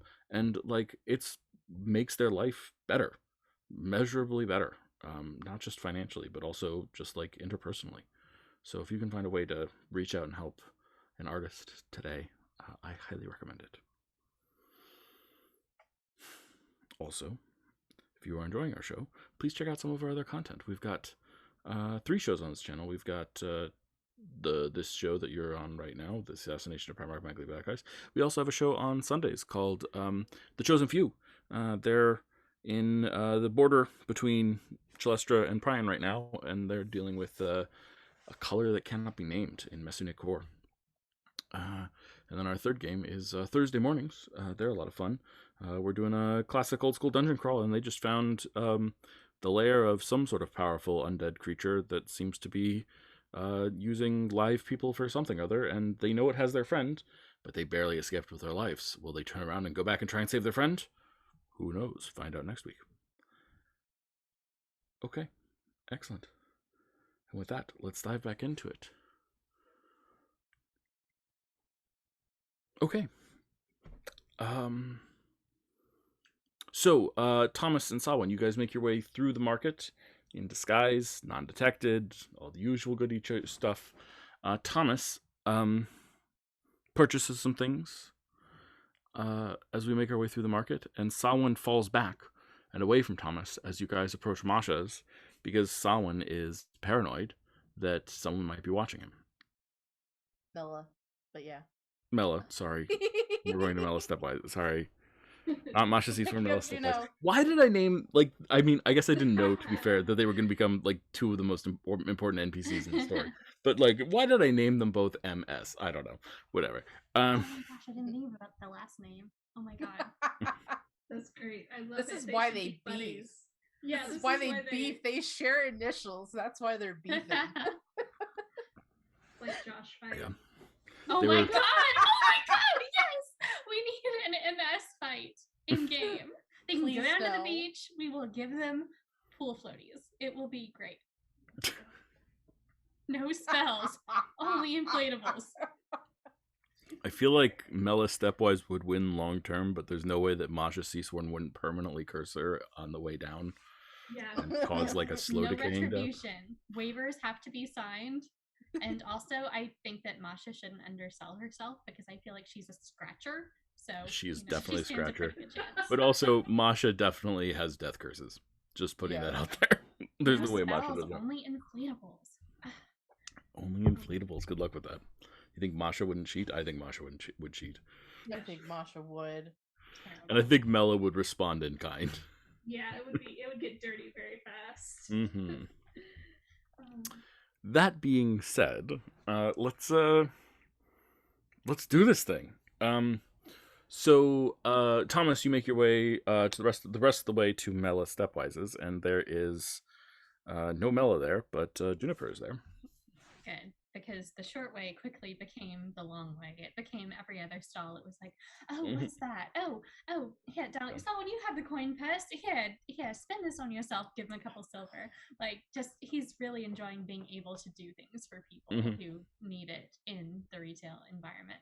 And he's like, oh, let me get Solomon, what do you want from here? And look what they're selling. It's fried. Let's get some of that. And he's having a lovely day. Yeah, That's I just good. imagine Sawin having like all the bag, like being left with all the bags and stuff as Thomas walks off to go get Juniper. Thomas So will he take just some kind bags of in looks order like to, the awkward boyfriend, like holding your purse while you're in the changing room. No, he's got enough of those. He takes the bags from one of your hands at one point and like shoves like a cone of like rice and like different types of peas and lentils and like some cool like seafood into it, and he's like, this is the best thing you're ever going to eat. And they've been selling it for like 30 years. That person's grandmother started it, and it's amazing. Just put it in your mouth. Oh my god. But yeah, they'll get there when they get there.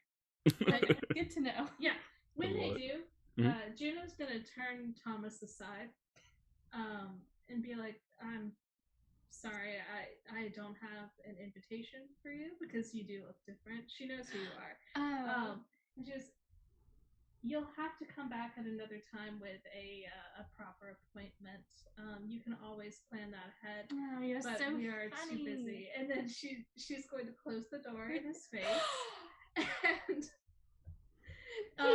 he dimension doors inside. Like I think he stamps his foot for like dramatic effect, and he shows up on the other side of the door because he's never done this before. Juno's like, I'm just good. Well, that was new. Juno's really mad, and she's gonna be like, I was going to cast disguise self and meet you guys later. Well, that didn't go the way you planned it. Get out! She's gonna push him back out. And be like, I don't care how much you need to see. Are there still guards at Melis's door? Yeah. She's gonna push him out and be like, look, I'm flattered, but I am not taking any suitors at this time. Oh, you should be so lucky, you little. And she pushes him out the door, and she goes, he's harmless, but don't let him back in. And then she closes the door again. I love it. I love it. She's gonna do the invisibility thing, go around. She's out of the will. And then before she's uninvisible again, she's gonna cast disguise self as a like sort of a smaller, late teenage looking lizard folk with like kind of a smart lizard folk outfit, nice blue scales. Cute. And big glasses. And she's going to head up to Thomas and Samhain and be like, I'm sorry, Samhain, my heart does not belong to you. Absolute nonsense No, from Thomas, this one. I'm sorry, Thomas. Samhain, my heart belongs to you. Thrown over for a musician. I see how it is. Look, if you looked like yourself, it would have been awkward, but you're just his weird cousin. I'll have you know, this is the best I ever looked in my life. Oh, you're very it had to be preserved for posterity. Aesthetically, you're very nice. Yeah. So very nice. Real quick though, what Juno had done, while she was away, while they were doing their thing, Juno cast glyph of warding on a bracelet that she has, but at a higher level, so that she can attach planar binding to it. Planar binding to it? That's what I'm thinking. Okay. Because basically, if Samhain gets possessed by the Shadow and not Shadow and Bone, that's a TV show. By the Rotten Bone thing, that she could bind him through that and give them enough time to do the ritual. Yeah, absolutely. Okay, yeah. If this will. So, if that doesn't work, she would do polymorph to turn him into a kitten. No, I think planar binding will work, but it'll cost you obviously the planar binding spell slot. Yes. I think it'll also cost you the glyph of warding spell slot. Yes. Okay. But I think we'll have to upcast one of them one level, but I'll take either one. Okay. I'll do that for the glyph of warding. Yes. I'll do that for glyph of warding, so I'll just make it seem like I did polymorph, so I can at least see that I've taken that spell She did that, and she also meditated the rest of the time. Yeah, I know. I know. So she spent some time meditating. So when she comes up to Samhain, she is going to kind of like give him a hug and be like, "Hey, Samhain, how's it going?" And then she's going to just like, as she pulls away, accidentally just like rip one of the seams of the shirt that he has or something. And be like, "Oh no, look at me, oh so silly, oh gosh, hold on, let me fix that for you right now, sit down for a second." And she's gonna pull them aside somewhere like in a nice little spot where they could sit down, and she's gonna be like, "Let me sew that up for you." And Salman, are you going along with this? Yeah. Yeah, so okay. Yeah, Salman just like yeah, okay. All right. Just fuck your shirt in particular. No yeah, big. yeah. She just ripped his shirt in the middle of, everything. And like she's like, "Sorry, someone, this is like literally the only way I'm gonna be able to do this. Hold on." And she's going to way to be able to do what? It'll be fine, chill. And she's gonna It wasn't that bad of a shirt, honestly. Okay. And she's going to sew, like, very quickly, sew a line back together on the seam that she broke, and use that as a conduit with her needle made of that special metal, in order to give him advantage on his on like wisdom saving throws. I think it would probably be. Okay. Yeah, let's. I think it would be a wisdom if he's going up against this guy in like a battle of wits. Yeah, sure. So, sorry. Let me pull this up quickly. So we are doing creepy stuff. Magic of intent. Yeah, thank you. That's the word I was looking for. As I pull up my rules for it. Okay, cool. Let's do this. So this is advantage that you want. Yeah. And that's going to increase it. 1, 2, 3, 4, 5. Okay. And you want this to be for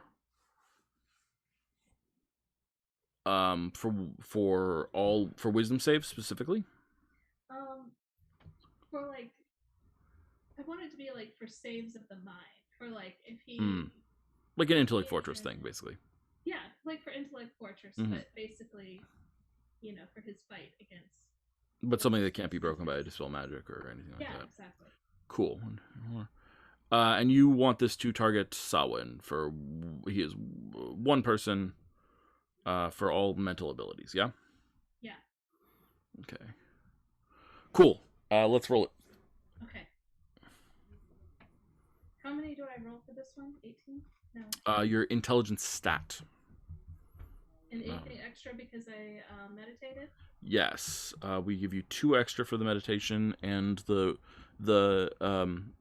needle is an extra 2 as well. Okay, so that's 22 altogether. Okay. And that's a d6? Yep, 22 d6. Okay. Oh, I'm in the wrong place. There we go. Okay. Cool. Well, that's a lot of ones, but it has a lot of 6s and 5s. It's not loading for me, but I will check. Do you want me to give you how many higher numbers we got? Give me one. I'll look in a second. When it. Oh, whoa! It logged me into a different. Okay, you know what? That's my fault. Hold on 1 second. My bad. Because I run all these campaigns that are in the same world, I sometimes have multiple Roll20s open because my notes are scattered across these, and because of that, okay. So 1, 2, 3, 4, 5, 6, 7, 8, 9, 10. Okay, it is not currently enough. Would you like to increase the efficacy by taking a point of exhaustion? Oh man, exhaustion do again? Disadvantage on skill checks outside of combat. Okay, yeah, I can do that. If it's outside of combat, I can do Okay. that. Great. Give me 1, 2, 3, 4, 5. Give me 5d6, please.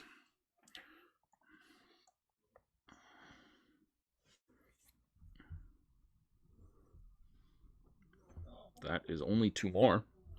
You are not there yet.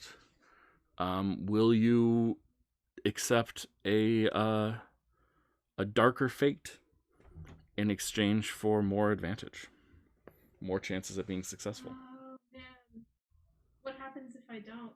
What happens if you don't? Fail? A Constitution saving throw as a consequence of failure to determine if you take more points of exhaustion. Oh my Whereas God. if you don't, there's a chance of success, but a chance of greater losses as well. Oh man.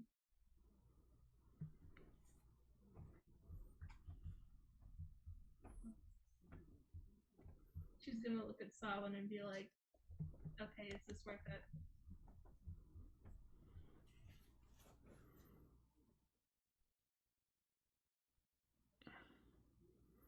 What do you think, Solon? Is this worth it? Oh, she's actually asking me out loud? Mm-hmm. I thought that was a rhetorical question. Like, this is what Juno's thinking. Is it worth it?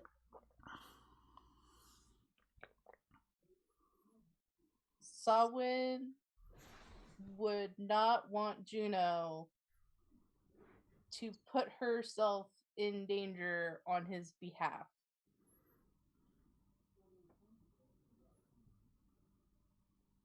Okay. That is Sawin's, like, if Sawin has a say, that is what he's going to convey. Because it's kind of what Juno was thinking. Because it's like, if she puts herself in danger and gets corrupted on his behalf, it's gonna mess him up. I mean, it might mess her up too, but it would mess him up a lot. It would mess him up. You don't know how bad corruption is, though. That's really worth remembering. Super lot. You don't have a lot of information about whether corruption is really that bad. What about your friend? Do you think she'd be able to help you out with this? We haven't gone too far. We could go back and find her. Camilla? Yeah, Camilla. I think I had set her up in a new apartment. Oh, that was fast. And I think this is something that's more immediate. Like, this isn't something that if we stop, It's got to be finished again. right now. Okay. This is gonna hurt, but Juno's not gonna continue. Okay. Can you make a Constitution saving throw for me? Okay.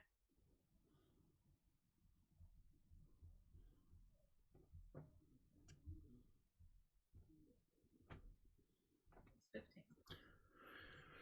Okay. Can you roll 1d6 for me?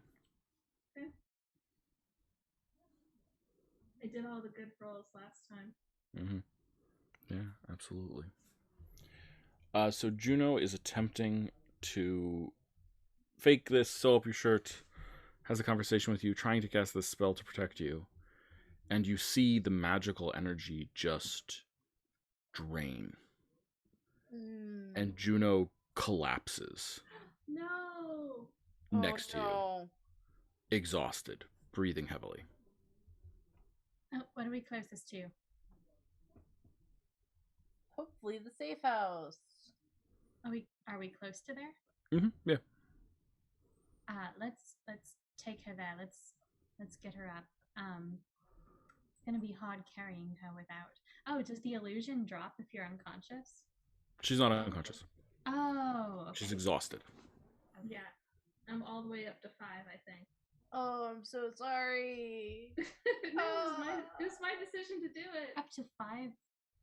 You're at 4 points of exhaustion. 4 points of 4 exhaustion. points of exhaustion. So like At once? I didn't even realize. And Juno, on top of that, no. we're going to be draining some spells from you because you opened up a font to your magical energy and then didn't spend it. And so there's some draining going on. Oh, I made this decision. I made this decision. Well, how far are away from I need Taz you, are we? Juno. I need you to roll 3d6, Okay. and you want to roll low here. Oh, sweet mother of Oh, God. shit! Mm-hmm. Okay. Oh, you gotta be. Juno, you are going to lose a total of right now, as if you had spent them, 12 levels worth of spell slots. So a third level spell slot counts as 3. Okay. Jesus. Are we far from? We're probably far from Lady Areas, aren't we? Because we could use Kaz right now. Oh, Jess feels so bad. It was my decision. I will say, just from an... actually, I won't say anything. I was going to, from an out-of-game this perspective, offer my opinion, but I will not. I think that the corruption probably was going to be less trouble than doing this. Well, let's find a quiet place, and we'll get something for you to drink. Yeah, I feel like I made the wrong choice here. Oh. Does Faye want to know? Does Juno want to know? Would Juno think about that? I think Juno would think about that, but Faye is also just curious on a purely technical level. Okay, I I'd think like... this is great for, like, story. Yeah. Okay, so, sorry, from a story perspective, from, like, right now, do you want there to be... do you want to know? Do you want me to... do you want there to be a chance that Juno could figure out with some sort of skill check or something like that? Or do you want to not know? I could go either of those three, any of those 3 ways. I think Juno would want to see if she can find out. Okay, yeah. Why don't you make an Arcana check for me? You are obviously exhausted, so this is at disadvantage at this point. All your skills, all your attack rolls, saving throws, and ability checks are at disadvantage. Also, your hit point maximum is there is no correct answer.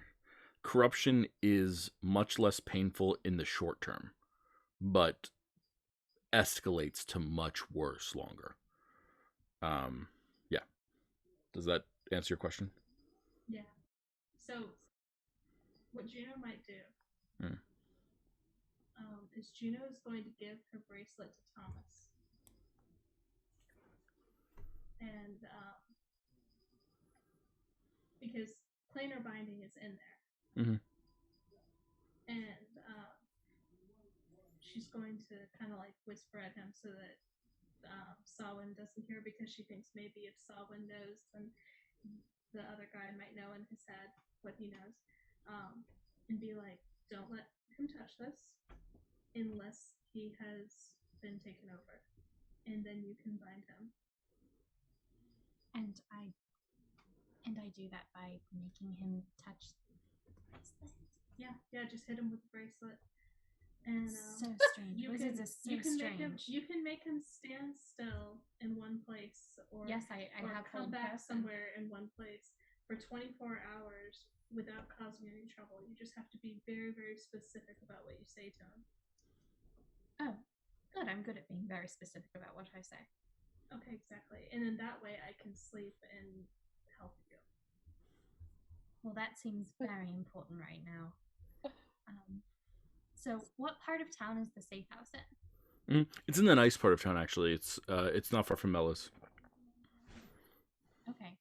You mentioned it was a bracelet, and all I could think in my head was it being a fucking slap bracelet from the early aughts. Just slap this bracelet. No, those tended to be fuzzy, and that might get lost in Juniper's fur, right? Yeah. I think, this is gonna suck, but I think, like, Juno's gonna have to, once they get to the safe house, Juno's gonna have to be like, look, I might be out of the running here. We would have to wait probably several days for you to be restored. Yeah, we don't have the time for that. So here's what we're gonna do. I am going to use up the rest of my spells. So when you're not gonna complain. Well, I might. Is that going to hurt you? I'm sure it'll be fine.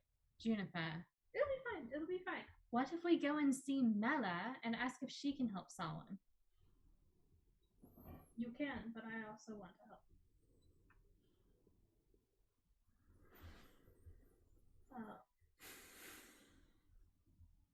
So, again, I'm so sorry. I'm so sorry that this happened. I thought I could help. Apparently, I couldn't. So here's what I'm gonna do. Juno is going to.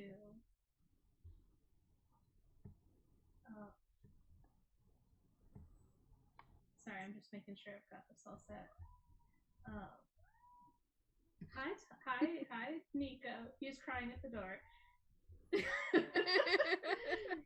Spam cat in chat. Yep.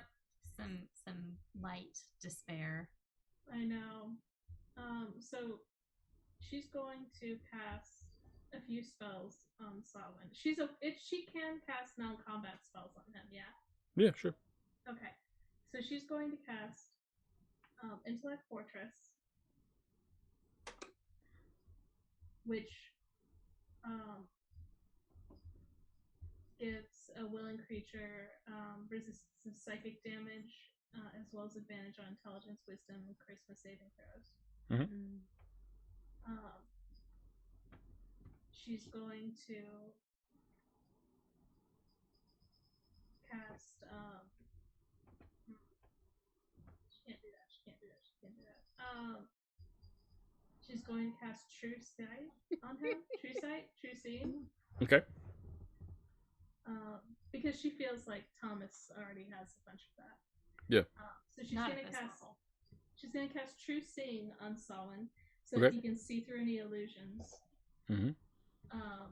And that's gonna last 2 hours because she's using her wand. Mm-hmm. And you can also see like secret doors and into the ethereal plane. So good luck with all of that. You're gonna be seeing some things. Oh God. And then this might be tricky. Mm-hmm. She's gonna ask all of them if it's okay. Mm. If we can cast telepathic bond with everyone. Well, Kaz should be in on that too, don't you think? Yeah, Kaz too. Mm-hmm. So psychically linking all of us together. How do you feel about that, Solon? We can communicate telepathically. I don't know how Solon feels about that because I'm gonna have no. Solon's gonna ask to abstain because he's gonna like give reasons. First of all, he's gonna have Prince running around in his brain hole. You do not need to be telepathically linked to Prince running around in my brain hole. Secondly, and then he's not even gonna say it out loud. He's just gonna like casually brush the freaking palm ornament that's like hanging off of his horn, and it's just like, you also don't really need to be.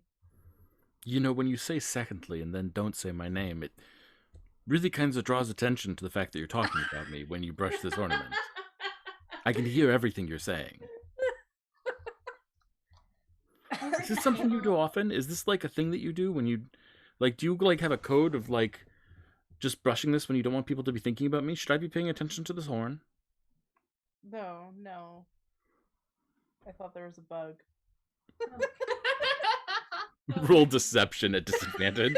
Like, Jesus Christ. Single roll. It's a 16. I get a 17. Oh my God. He almost bought it. You almost bought it. Lying to God. I mean, whatever. Over the Don't table, lie to was me, Thomas Solon. able to...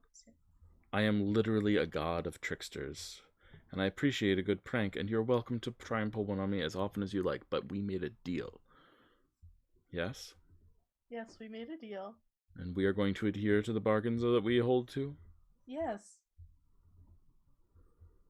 So when do we make our move against the irritating god for you or the irritating god for me? Your choice. We've got to do it. Understood. Well, then let's do it.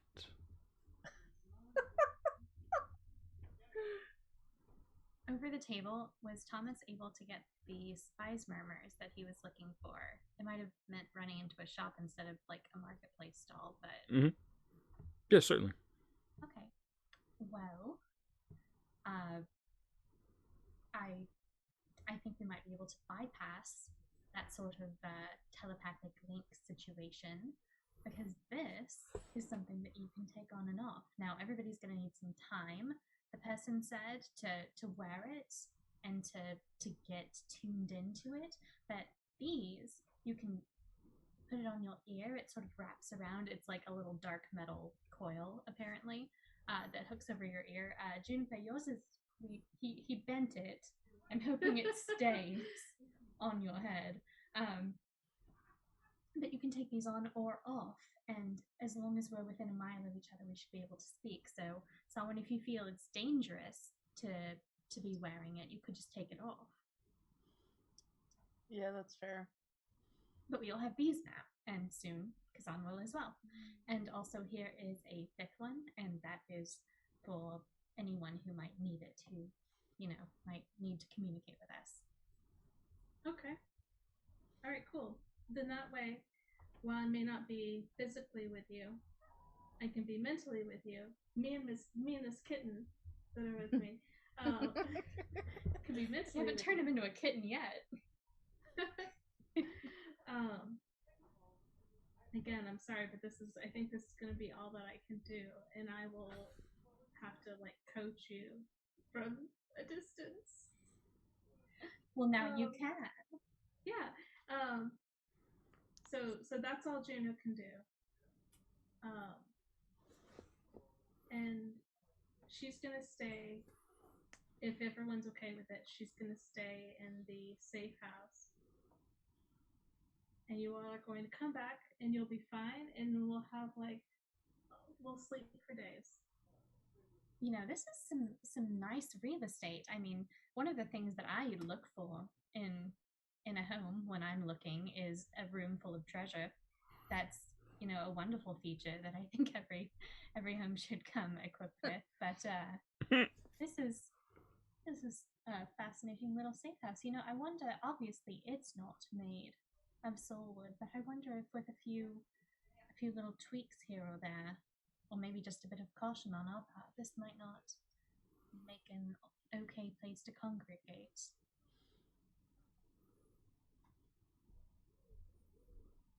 We'll see. Dust it all. Do you know where you headed? Are you headed back home? I think Juno is going to. Juno's gonna head back home. Okay. And when she gets back home, she's gonna be like, I feel so sick. And she's gonna. She probably would have gotten a babysitter for Fuzzball, but she'll be like, well, I'm here with Fuzzball now, so it's cool. And she'll cast Faithful Hound. Okay. Which is a spell that I haven't been able to do yet, where you conjure a phantom watchdog in an unoccupied space, and it's invisible to everyone except me and can't be harmed. And when a small or larger creature comes within 30 feet of it without first speaking a password that I specify when I cast the spell, the hound starts to bark. What's the password? Invisible creatures. The password is going to be something that Mela would say. Confound it. Yeah, confound it. Yeah.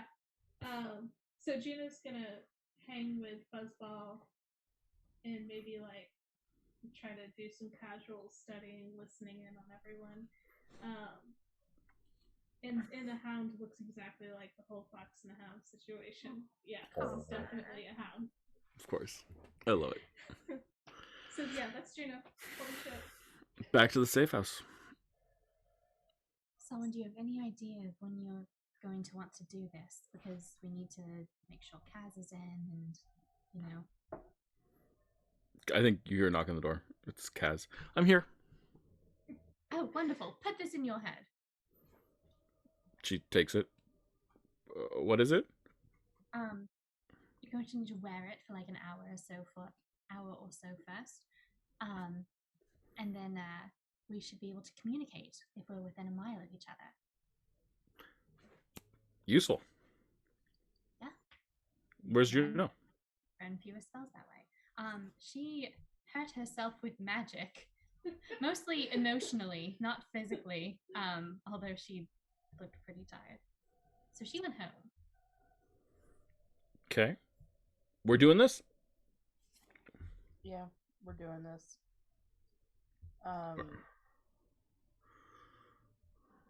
So once I have him in my head, his body's going to be unoccupied. Do you know if you're getting Prince in your head or if you're getting the creature of rot?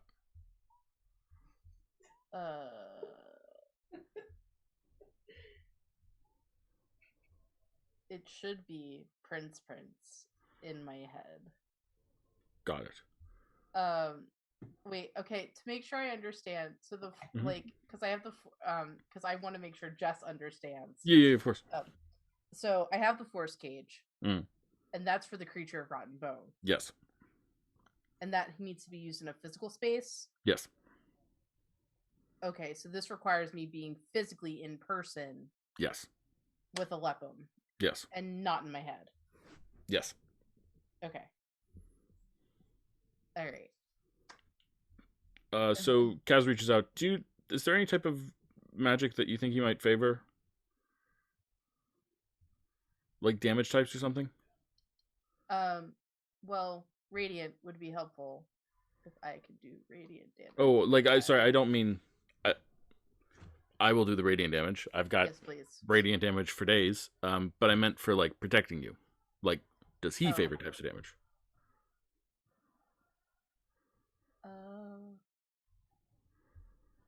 What he did to you last time, wasn't that necromantic a bit?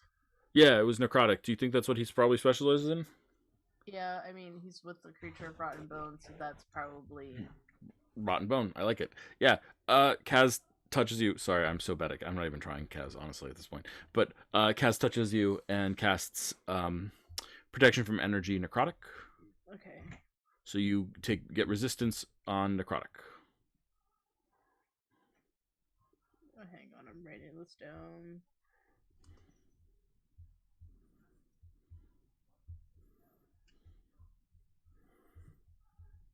Okay. I'm removing one spell slot for that. There we go. Okie dokie. So I have Intellect Fortress, which gives me resistance to psychic damage and advantage on Wiz and Charisma saving throws. Mm-hmm.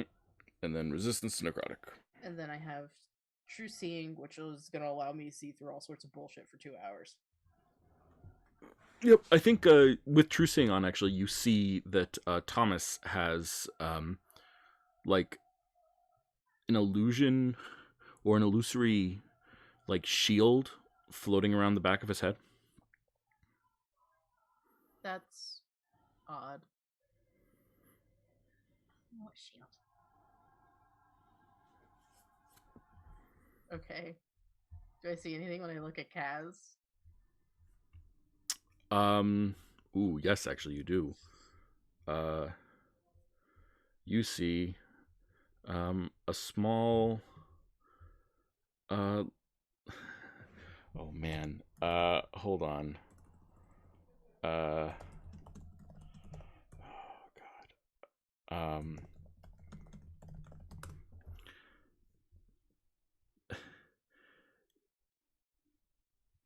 You see a small floating symbol that appears to be like 3 eyes looking at each other.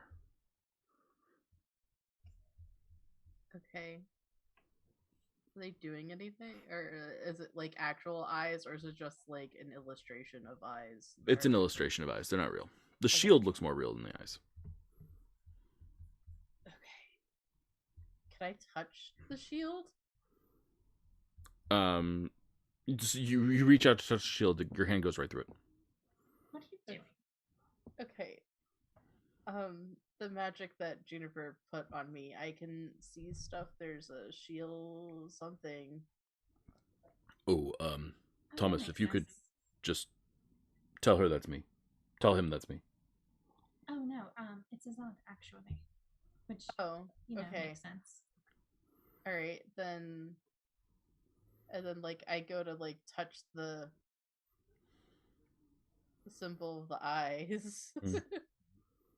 Does anything happen, or does my hand pass through that too? Yep. And I think as you do so, you notice like there's a palm tree floating behind you. Oh, okay. All right, this is gonna take some getting used to. This is fine. Okay, so yeah, forest cage for creature rotten bone. I have to use it physically in person, and then once I have the creature of rotten bone in the forest cage, then I can do the mind thing and get a weapon in my head. Okay. Exactly. All right. What time of day is it? Mid-afternoon. What time of day do you want it to be?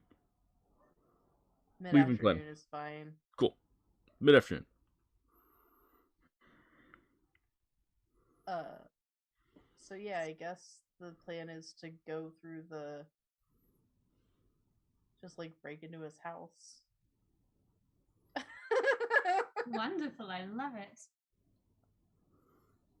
Okay. Through, like the schematics that I looked up, I guess. Mm-hmm. You spent time researching and discovering them, so you have them. Cool. Then Mercury, would you want to go in first?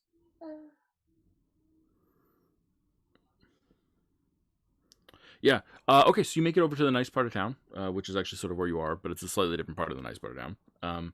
And you go make it towards Prince Alepham's house, or the house where he's living. You know it is something that was awarded him, not something that he earned. Or maybe he earned it in some way, but not a way that is a valid way of earning property. And you get there, and the front gate to the large yard that is not well kept, there's clearly no gardeners working, is open and creaking in the wind. Yep. Do I see anything? Yeah, with your true seeing up, you see that there are glyphs around the grounds, inside the grounds, but not going to the gate. They sort of come close to the gate, but not past or to the gate. And you recognize them instantly as explosive runes of various sorts. Okay. Explains the lack of gardeners. Right. Why is the gate open? Was it open on previous walk paths? No. Son of a bitch, he's probably not here. Are we with Solon? Yeah, the three of you are together. Kaz, Solon, and Thomas. Chimneys? Does the house have chimneys? Yes. Mercury, do you think you'd be able to go have a look in? Sure, boss. No problem. Solon, what do you think? Yeah, if he can do it without being seen, then that's fine, but it seems odd that the gate's open. Mercury, the word is stealth. Stuff? Stealth. Stealth. Got it. Hops off your shoulder and flaps away, flying towards one of the chimneys. One of the ones with no smoke coming out of it. Mercury starts climbing down, and climbs as far down as he can, and enters into a drawing room. And sitting there on a chair, a big comfy chair, with a glass of wine in one hand and a sword lying across his lap, is Prince Alephim. And he looks at Mercury and says, "You know I have scry spells in the chimney as well." Tell them I'm waiting. I know they're here. None of the charade. Solomon wants to do this. I'm his man. If he thinks he's ready. This motherfucker. This motherfucker. I'm so sorry. Thomas had his hand on Kaz's shoulder just while he was looking through Mercury's senses, because he's blind when he does that. He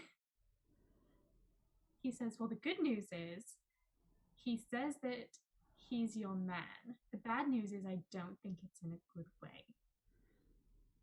And then he tells them everything. It's fine. This is fine. Kind of what he looked like. That's kind of the attitude that he seemed to be trying to project. Should we just piss him off and walk away and go home and have fish tacos or something? Should we just irritate him? No.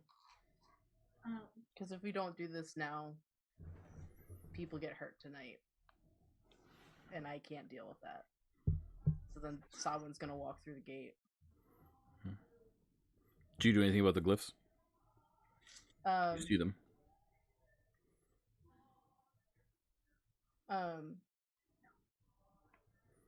Well, I don't want to like make a whole bunch of noise in the like neighborhood, because like they're explosive, right? They're just gonna go off. Yeah. As you cross the threshold of the gate, like suddenly the neighborhood sounds behind you just disappear entirely. Someone's cast silence on the perimeter wall. Well, in that case, I'm just gonna set them all off. Yeah, absolutely. Yeah, I'll step back. I'll step back out if I can, and then I'm just gonna set them all off. Yeah. What do you do? What do you throw, or what do you toss, or what do you use? I'm just using Mage Hand, and then I'm just gonna like casually like skim the grass with the hand and just set them all off. Ruin this absolutely. lawn. So you casually step out and watch as like these explosions that are silent, just boom, boom, boom, boom, boom. Suddenly your mage hand dispels.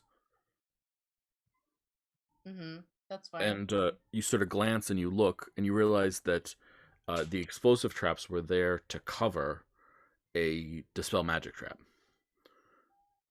It's a cantrip, so it's not a big deal. But you recast Mage Hand and finish getting rid of the explosive traps.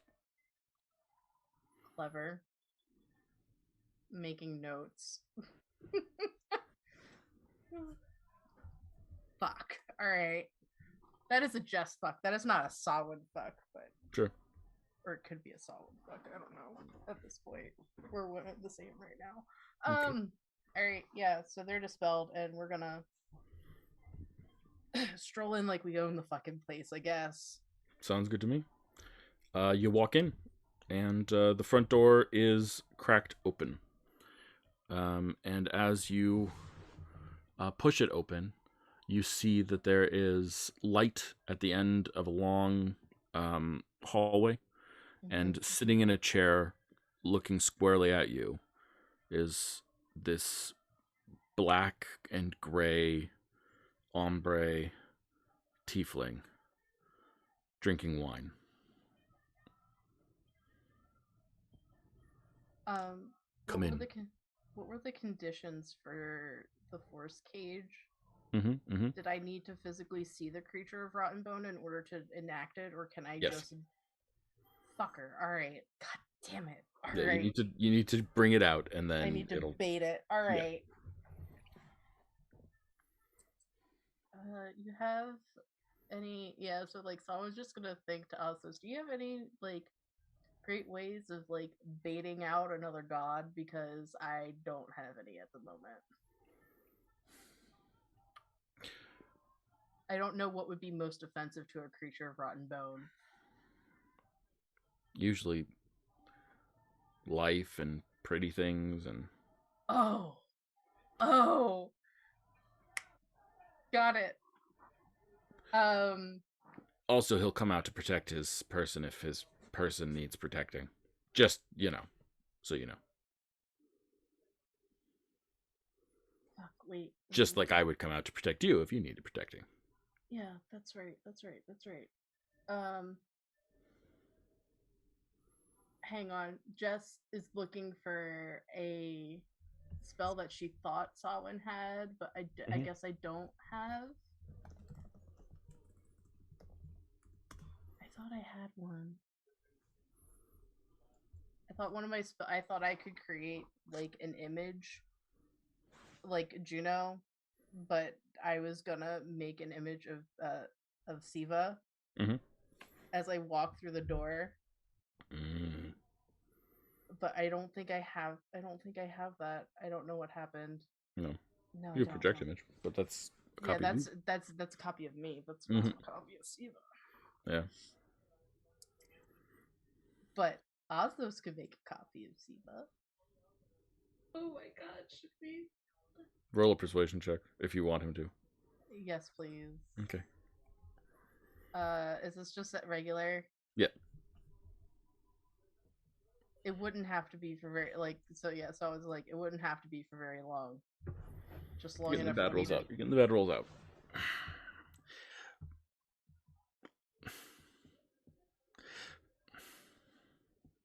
I dislike this immensely. You're a trickster god. It's a trick.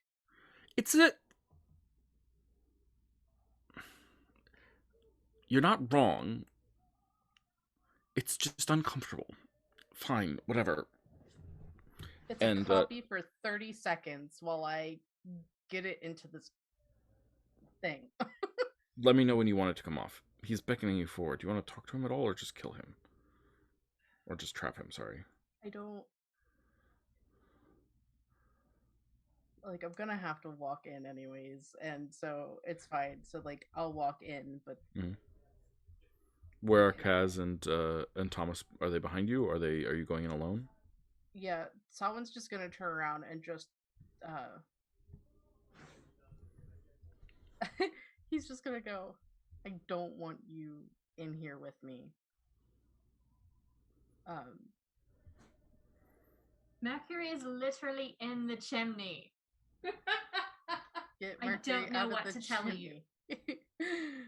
Like, I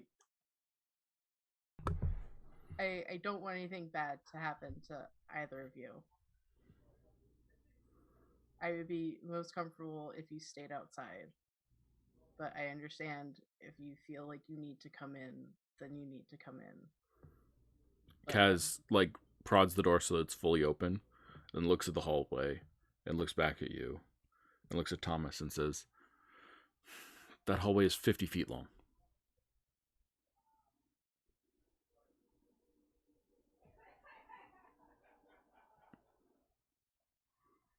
We're leaving the door open? I'll leave the door open. Is that okay with you, Thomas? For now. In the background, Juno's just like, don't let him go by himself. Oh yeah, because you can hear. Yeah. Okay. Yeah, so then Samhain walks in. So, I hear it is your intention to replace me. Take my job. Yeah, well, you seem to be doing a rather shit job at it, so... Well, it is difficult serving multiple masters when they give you conflicting advice. You end up kind of slightly pissing off all of them. Yeah, Samhain's not gonna say anything. He's just gonna, like, kind of grit his teeth.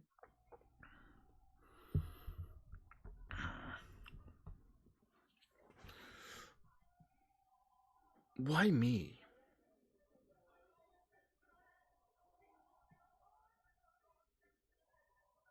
What do you mean, why you? You've been planning this for who knows how long. But your friend recovered from the curse I laid upon her. Didn't think that was possible, but she did, so she's fine. The tavern was just a tavern. Everyone got out okay, and from my perspective, it was just business. You were people moving against my employer, and so I moved against you.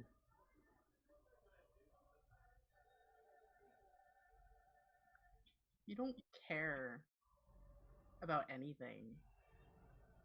Well, that's not true. I care about a lot of things. I mean, at least I enjoy things. Is that the same thing as caring? I enjoyed causing your friend pain. I will admit that. It was fun.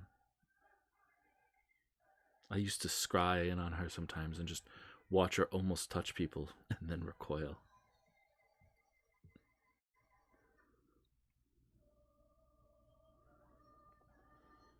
Someone's just not gonna. Someone's gonna try very hard not to take the bait. Just like, well, like you said, you enjoy things. And it's just business after all. And then he's just gonna think to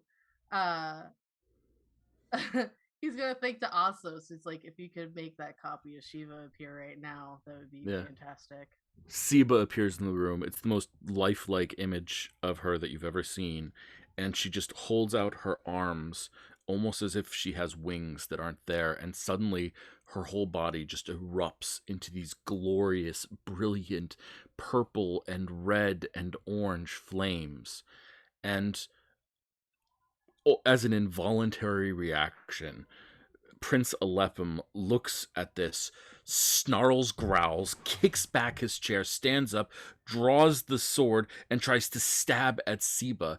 But as he moves closer to it, you see this weird circle made of bone just pull backwards from his head, separating itself slightly from him. There's like this gross tether of necrotic energy between the two of them, but the creature of rot and bone will not get any closer, even to this image of Siba. But it's separated? It's separated. Is this what I need to get it in the cage? This is what you need to get it in the cage. I'm getting it in the fucking cage. What do you think this looks like as you take out the sapphire cage? Like, so how big is the cage? Mm-hmm. It fits in my palm, right? Yeah, it's large for your palm. Like, you couldn't close it in your fist, but you could hold it in one hand. Yeah, so it's like a book size. It's like a square book. Books came in squares.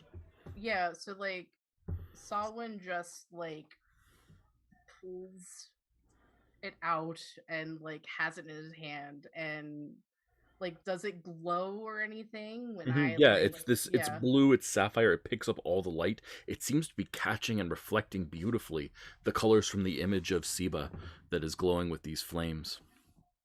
Yeah, I'm gonna do whatever it is I need to do to get it in the cage. You see as you look as Prince Alepim just takes this sword and stabs it right through the heart of this illusion, and as he does, the illusion collapses and disappears instantly. He seems like momentarily gleeful for a second and like turns towards you to like point out your failure, but he starts to feel suddenly this horrendous sensation, and you hear the ripping of something from something else's soul as this creature of rotten bone is ripped piece by piece from Prince Alepim, and Prince Alepim's eyes, which turned from glory at just defeating what he thought was a true adversary in a single blow of dumb luck, to a momentary realization of horror as his patron is pulled not bodily but solely from him and twisted into this small imprisonment for power, as the creature of rot and bone roars, trying to escape, trying to pull free of this. But this prison is too much. This power vortex is too much, and it sucks energy in. It's trying to pull away as hard as it can, but nothing can break it free, and it ends up inside the sapphire prison and disappears from view, and Prince Alepim falls to his knees and looks up at you in agony. And he just says, "You bastard! I'm gonna kill you for that." And that's where we're gonna stop. Oh, yeah. So I would go just like, if he's like leaning on the floor, so I was just gonna take a step back and like bend over at the waist and say, "You picked the wrong motherfucker." Absolutely. And I think we'll start next episode with that conflict. We'll just start right there, right at the top of the episode. But before we call it quits, Juno, in your home. Yes. You hear your phantom dog start barking. Oh. Okay. Do I see anyone? Mm-hmm. Yeah. Down the hallway, a good ways away, because your phantom dog is very aware of these things, there is a man in a robe, his hands folded, or a person, I should say. We don't know their gender yet. There's a person in a robe, their hands hidden in the folds of it, and their head covered by the top of it. Oh, crap. Okay, Juno's going to get up and try to, like, shield Buzzball. And who are you? How did you get in here? I showed my ID to the guards, and they allowed me in. Who are you? Someone who is very tired and has been looking you for quite a while, I believe. Or at least one of you. And you see, as this person pulls back their hood, and they are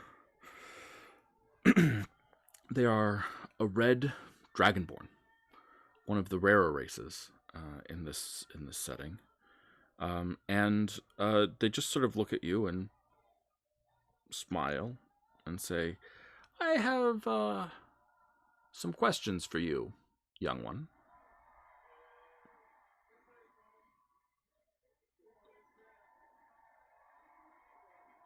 Oh, boy.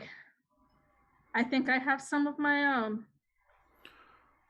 Quite right. Well, I apologize for disconcerting you, if that is what I did. But perhaps we could sit and chat? Juno doesn't have anything on her. Like, she has no magic anymore at this point. She has no choice. She has a gun. She has the gun somewhere. Yeah, she'll say, I don't think I have a choice in the matter. You'll probably stick around regardless. Sit down. I mean, wouldn't you say that your curiosity is going to overcome that anyway? If not, I'll leave. Although I think that, well, actually, I guess I can't leave. My orders are to ask questions. From who? My boss. And your boss is? He looks at you. Is this going to be one of those things? Yeah, it's going to be one of those things. Her name is Asha. Asha. Do I know an Asha over the table? Roll a history check. History check. 19. I mean, it's a relatively common name for a little while because one of the great heroes of old was a silver dragonborn named Asha, who helped in the great battle against Chaos. Oh. Is this... I think I know what this might be related to. Okay, go ahead. Let's sit down and talk. Well, you've been having interactions with people off-world. Really? Everybody here has been kind of on-world.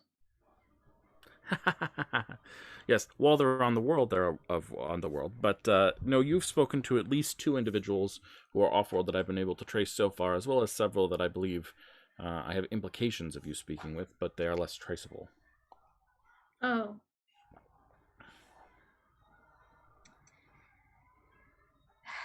Are you with... Okay. Why would this be an issue? Is this an issue? If I did do this. Is it an issue? Think of me more as middle management. It's my job to investigate what was said, who said it, and why it was said, and then sort of report back and figure out if there is any problems. Probably won't come down on you. It almost never comes down on the citizenry. Is this in regards this planet to has been declared off limits without express permission. And the fact that you've interacted with not one, but several creatures who have broken that quarantine, a quarantine that was laid down, is a sign that, well, something is amiss, and some people should get involved, and perhaps some people should speak to each other, yes? Maybe. But I don't want the people who spoke to me to get in trouble because I was the one who reached out to them. Well, that is useful information, and I will certainly note that in my notes to make sure that that is all well and good. Are you related to the Watchers in some way? In some way, one could say that. They are an offshoot who believe similar things, so we are allied, but not the same organization, if you know what I mean. There was a discussion of a merger several centuries ago, but it did not work out. What would happen to somebody who spoke to me from off-world? Depends on context. There's all sorts of exceptions and rules and things like that. Depends on their position and who they are. Depends on if they're within our jurisdiction or power. Really, we're more trying to get an image of what happened. Don't think of me as someone who's here to pass judgment. I'm not here to pass judgment. I'm here to find out what happened. Is there some kind of an intergalactic lawyer that I can speak with?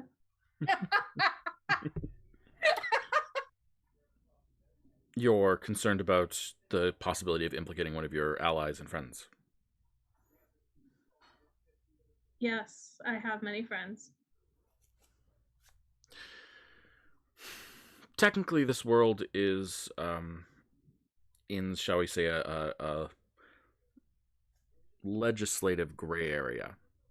There's a lot of problems with it. Many people have laid claim to it. How much do you know about this, by the way? I don't want to bore you with the details. You seem a very knowledgeable person who's aware of a lot of things. Well, it seems like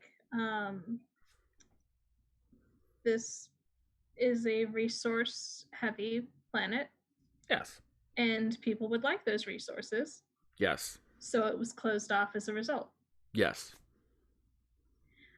So it's in everyone's interest that it remains closed off, but then the covering went down. But everyone knows that the covering went down.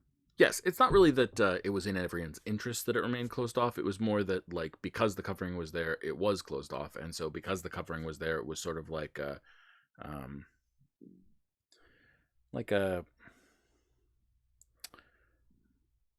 I'm trying to think of a metaphor that works for your people. Do you know that there's a spell called Delay Fire Blast? Have you ever heard of this? You're magically inclined. Yes, I know of that spell. Okay. It was like a delayed fire blast. As long as it wasn't going off, like, it was sort of like a pawn that people didn't care about. But now the covering's down, and now, like, people think that this might be a place where things are going off, and it seems, from our perspective, like that is right. And so we're just trying to investigate and figure out how true that is, how right that is, how interesting that is, and how pertinent that is to various factions, since we technically have claim to this world. You have claim to this world. Yes. Well, jurisdiction. This is why I would really like to know who you are. Sure, I'm sure you would like to know who I am. We've been trained not to tell people who we are or what we are for various reasons until they prove to us that they are ready, because otherwise they freak out and get concerned. Is that make sense? How do they prove that they're ready? Usually a degree of forthrightness. Okay. I'm sorry if I seem rude. Honestly, this is not the most unpleasant conversation I've had today. That's Someone great. threw a pot of boiling water at me. Really? Admittedly, I'm immune to boiling water, but, you know, it still was kind of annoying. Huh. I would love to be forthright with you. But you're concerned about the safety of your friends who may have broken some sort of laws that you are not aware of. And also, I'm not sure that you're not being forthright with me, and I don't know who your bosses are. I haven't seen your bosses. I might have She's not seen going to them. come around here. No, I might have seen them. She finds coming here to be quite painful. She used to live here, but left. Left. Yes. Does she? Is it because of the magic, or? It was a our people represent a lot of power, just like this world represents a lot of power. When there was our people and this world in one location, it was very tempting as a place of conflict. There was a war a long time ago. You've probably heard of it. I would guess it's a legend now rather than history for your people. The war versus chaos. Yes. Yes. I've read that. There you go. That was a direct consequence of the fact that there was so much power centralized on this planet. And it was decided by my superior that she and her brethren should leave to protect the world. Okay. They also, well, when they left and other things happened, they planted the seeds of the idea of the Kava building the covering. And then they decided that if anyone even so much as interacts with somebody from here, that they're going to face consequences. Yes, obviously that's being under revised now because the covering's down, so it makes it a little bit more like people can interact here unintentionally. But yes is the answer. There's yes. I feel like I should make a formal complaint. Very well. Who would you on what issue are you complaining about? That whole situation. All of that. Which part? The part that people would be punished for interacting with us. You wish that law to change? Yes. If I am somebody who lives within a world that you supposedly own, that makes me a citizen of it. As a citizen, which is interesting. I never voted for any of you. True. You know, we have elections here. True. You should probably have that as well. We did. I don't know if we were informed. Were we informed? Have we been continuously informed that we are owned by another group of people? You're not owned by us. Well, you know, that we're under your jurisdiction. Subject to your laws. We interfere with nothing that you do. We were elected. In fact, we have been elected many times. There's been many elections. And we do nothing to directly interfere or affect you. We merely served as a buffer. Do you not... I feel like this conversation is going poorly for me. And she's gonna just kind of be like, do you think it went poorly, Fuzzy? I think so. Maybe a little bit. Do you think so? And yeah, just being really cute as well. Do you realize that... Okay, sorry. I'm not... How old are you? Like... I think it's between 7 and 10. Look, in Foxfolk years, I'm an adult. Oh my god, I'm arguing with a literal, like... Do not say child. Okay, I will not. Younger races. Sure. Okay, you seem to have had some experience with creatures from off this planet. Some of them have been friendly to you. Yes. Have you had no negative experiences with them? I don't think so, no. Okay, here, let me show you something. And the guy just pulls out a claw and carves a square in midair out of light, and then pokes it a hole in reality. And you are looking through a window, and he shows you a room full of people who seem to be not fully in their right minds. Oh. They're all painting and drawing and scratching on various surfaces and like losing control. Okay. It says that is the normal sort of thing that happens when people visit this planet. Now, fortunately, we've got a group of people who are working on that right now who seem to be competent, and they're doing, I'm sure, an excellent job. But nonetheless, beings from off this planet are not your friends on average.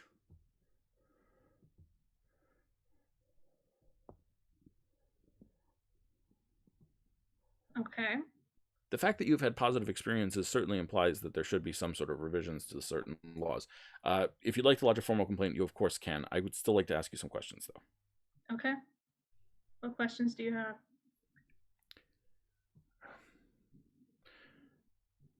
Have you interacted with any beings that have the capability of possession?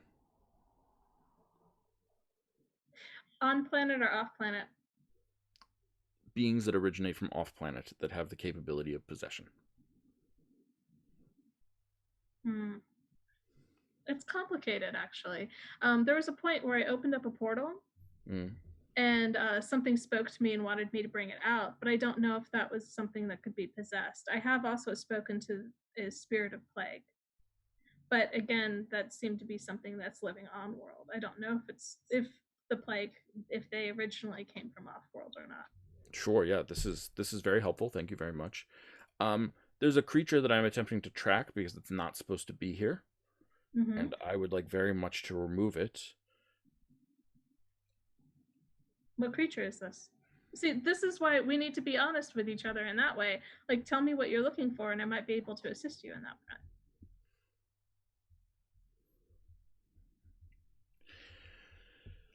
She has had many names and many guises, so it makes it hard for her to be tracked in some ways. But she has usurped the power of a local deity and replaced it, a Celestian deity. Oh, Yemis. That is her current guise. Have you had any interaction with this deity? Yes, she's horrible. Great.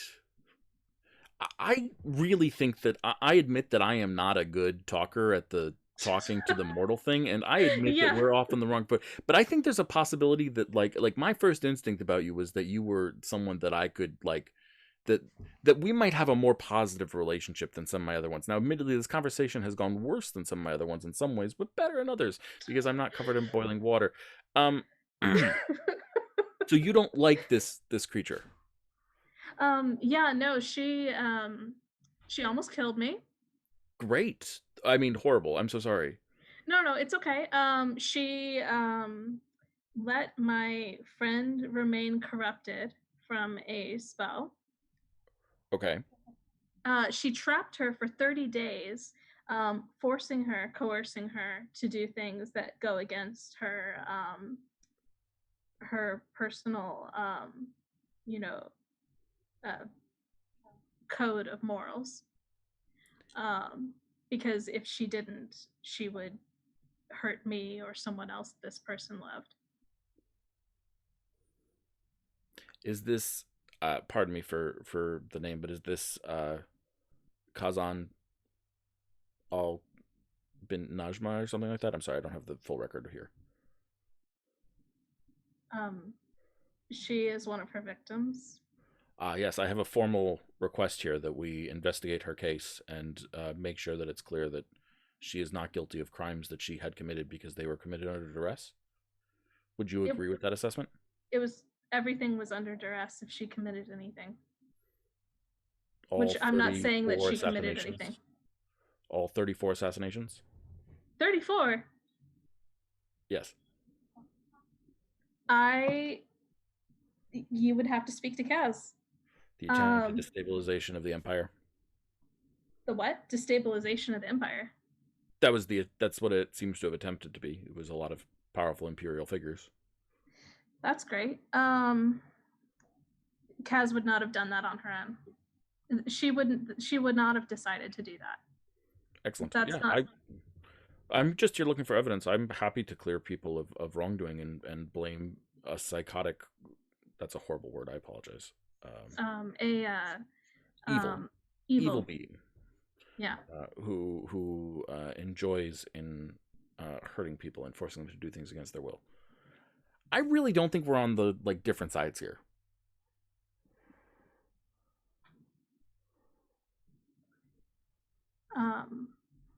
Do you have a name? Oh gosh, I didn't introduce. I'm Juniper. Juniper. Wonderful name. My name is Moth. Hi, Moth. Yes. So, this is the person that you're investigating, this new Yemis. Yes. The Circlet of Eyes, some call her. And what will you do with her once you find out that she's been meddling with this country and the people here? Sure. Well,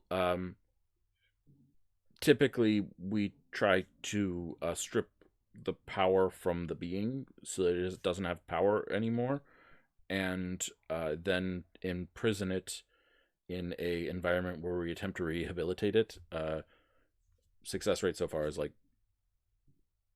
20/80, honestly, but Yikes. But at least we're imprisoning at least we're preventing the power from being used in such horrifying ways. I mean, that's a thing. And if she is trying to connect herself to a person, would that person also be would it be possible to separate them? Oh yes, certainly. It makes it trickier or harder in some ways, but the link is something that we can materialize and then sever.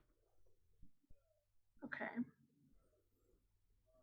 Sometimes it's painful, unfortunately. There's no way to do it cleanly exactly, but if she has your hooks and your friend, we can probably help with that.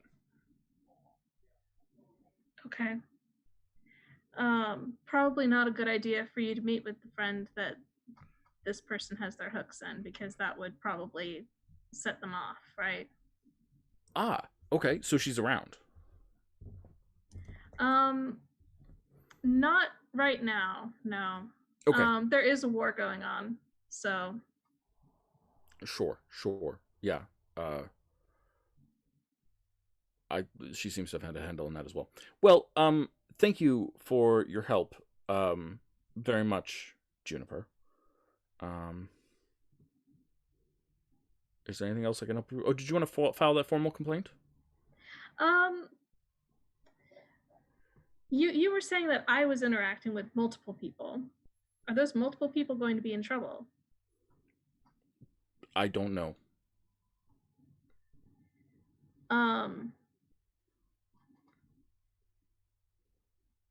Yeah, I think I would still.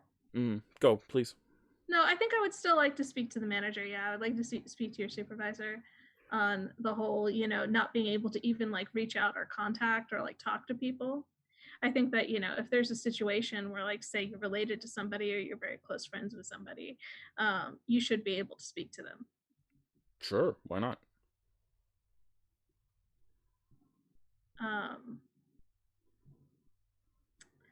And can she do an insight check on this guy? Yeah, roll an insight check.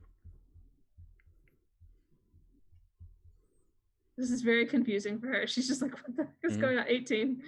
Yeah, he seems very confused by what you're saying. Of course, you should be able to talk to people if you want to talk to them if they're related to you. He doesn't understand. But even if they're not on Earth? Oh! If they're not on this planet called Isaim, by the way, for the record. Sorry, Isaim. No worries. No. It's it was just very confusing because the way language evolved, almost everyone called their own planet Earth, and so yeah, was a thing. No, there's all sorts of things like that. We're really more interested in dealing with things that are causing problems. So a relative speaking to you from off planet isn't like a problem unless the relative is trying to manipulate you into doing things. Oh, okay. All right. So that's not going to be a thing. Well, yeah, if you want to we only really policed like communication on and off planet when it was like nigh impossible, and so literally like the policing of communication on and off planet was really just a checking on like who has power enough to break through the covering, you know? Oh, yeah. Well, I don't know if I have the power to break through the covering exactly. Right, and it's gone. So who cares? Like it's not a good barometer anymore. It's not a good measurement stick for us anymore. That is a point. How do I get a hold of you if anything comes up? Sure. Yeah. Well, reaches into the robes and pulls out something and hands it to you. How's your telepathy? Okay. I have some telepathic spells. Okay. Yeah. Well, depending on where I am, you can spend a, degree of power to be able to communicate with me. If I'm off planet, it'll probably be somewhere around like a degree 5 of power. If I'm on planet, it's usually a 1 if I'm local and 3 if I'm on the far side. Okay. And how long are you going to be in town? Oh, probably for a little while. Been looking around for this for a little while. You're my first really good lead, so I want to start doing some investigation and see how this Yemis usurper is faring and what they're doing and how far their corruption has gone. Well, if you need assistance getting rid of them, I will certainly bear you in mind. It's historically speaking, we haven't acted ourselves, but that's been largely because of the covering. We've acted through people. Gotcha. Well, wow. Okay. That was definitely a thing. Do you want tea or something? I have tea.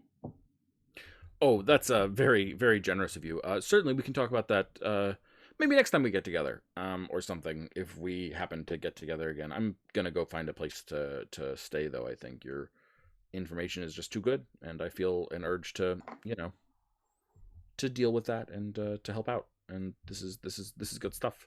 She's here, and that's a sign for me that I should be here. So I'll be around.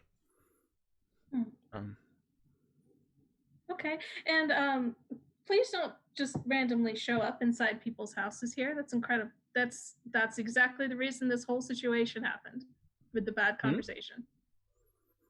Really? Yes. Huh. Yep, you show up at random in somebody's house without like notifying them ahead of time or anything like that, no warning, not saying who you are, where you're from. They're automatically going to be suspicious and consider you incredibly rude. Got it. You're like the Empire. You have like property rights and things like that. Interesting. Yes, we do. Mm-hmm. Yeah, we don't have that. Sorry. Confusing. Okay. Also, a small child right here. Like, danger. So. Why? What? Why? Well, random stranger coming into the house. There's a small child in the house. People would hurt a small child? Well, I don't know. What is wrong with this planet? You people are... Well, we're not bad. It's like people like that Yemis usurper. I mean, sure, but like a small child? Really? Ugh. I will never understand mortals. Hey. Don't. No, that's not how we are. That's not how we are. Right, sorry. Short-lived folk. Oh, but I mean, like, we're also not horrible people on the whole. Really? I should be an example of that. Okay. I can believe that. Because, well, you seem nice enough. No, not because of that. But because, I used to be very small, like this one, and didn't have anyone, and was unprotected. And a complete stranger took me in and took care of me and raised me well. So I would say that during a time of war when I was of the enemy. So I think you could say that people are more inclined to care about each other. Sure. I would definitely say that. and that's why I say I would be an example. Sounds good to me. Okay. All right. Sorry about all the I'm sorry for invading your space. I did not realize it was your space. My cluelessness is getting in the way. I haven't done enough research, obviously. That might be a reason for the boiling water. Watch out. That is totally, that's a good assessment there. Thank you for your wisdom that you have imparted. I will do better. I'm glad that a child could impart that wisdom. You have a good rest of your night. Yeah, he looks sheepish for a dragon and walks out the door. And that is obviously where we'll end the episode. Let us hand out some experience points and call it a day. Someone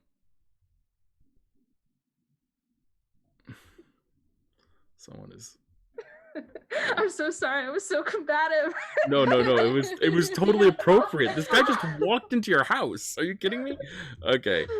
Let's hand out some experience points. I am quite tired. Okay, let's do this thing. Did we learn anything about Magli, his conspirators, or his servants? Sort of. When we learned about the Ashen One and how he doesn't really care. Yep. Well, yeah, absolutely. The whole time he was writing. Mm-hmm. And that he was getting conflicting rules. Yeah. Did you express your character's class, species, or background in a meaningful or impactful way? Feel free to nominate. I mean, to nominate. I would like to nominate Samhain, says Faye. Faye, nominate Samhain for me. Well, all of that, but especially I would like to say, like, the and just like the culmination, the force cage and everything, I think is very Samhain. Samhain planned so thoroughly for it that it was it wasn't even a contest. It wasn't. It was spectacular. It was so good. It was well done. And that insight of like, yeah, let's summon Siva. That was frigging brilliant. Jess, do you wanna nominate Sarah?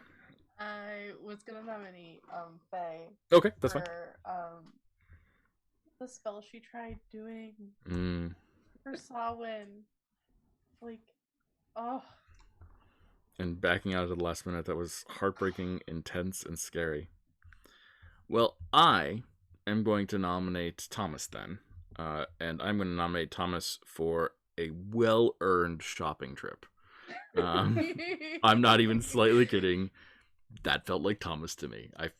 Going into the shops, chatting with everyone there, making way, forcing Samhain to slow down a little bit. It was every level Thomasy, and I appreciated it.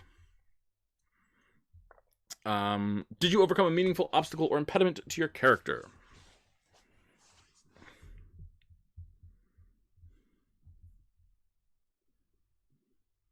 I mean, Samhain. Does Samhain want it? Yes. Yeah, I think that's fair. Can we give Samhain the point here? You good with that? Yes. Okay. Sorry, I'm like thinking about everything and getting. Yeah, it's a lot that happened today. Anyone else feel like they overcame a meaningful obstacle? I don't know if the meaningful obstacle is the deciding to go home. I mean, it felt impactful to me. Yeah, I think so. Like knowing when to back down. Yeah, it was. And it also, was a powerful choice. And like checking in with the others first instead of making a self-sacrifice thing. Yeah. Thomas? I don't think so this time. Yeah, we had a lot for you last time, so that's totally fair. And last of all, did you work towards or accomplish a belief today, Thomas? I think that he definitely worked towards it. He definitely tried to round everybody up, and the conversation happened. I don't think that he was satisfied with like a plan being made. Honestly, it seemed at that point like Samhain was just so intent on doing it and like Juniper was burned out, and like even after that we weren't really willing to wait around and like take more time. That planning was not a thing that we were in the mood for. So I feel like we prepared as much as we could, but I feel like the longer conversation about like what's going to happen and when did not happen. Okay. So I think he worked towards it. Sounds good to me. What about Juno? Juno she did do something to prepare, just in case something went wrong. Yeah. But it didn't have to go into effect, but she still did it. Yeah, I agree. I'll give you. I agree with that. Makes sense to me. Yeah, I think so. And Sawan. Yes, for putting the creature of rotten bone in a force cage in progress on getting a Lepum into the brain jail. Yeah, I'm still gonna call it 2 points because you kind of had 2 beliefs there, and I'm gonna give you 2 points there, right away. And then next week, if you succeed, I'll give you the other 2 points. Okay. Sound good? Yeah, sounds good. Are we allowed to start having 2 beliefs? Yeah, let's do it. We're gonna move to 2 beliefs, guys. Sounds good to me. Okay, and with that, we will call it a day. Go live good and happy lives, everyone. As always, do your best to take care of yourself, take care of others, be a positive influence on the world, or at least upon your immediate environs as best you can. And as always, the best advice that I can offer you is don't forget to call your cat and feed your mom. Bye, everyone.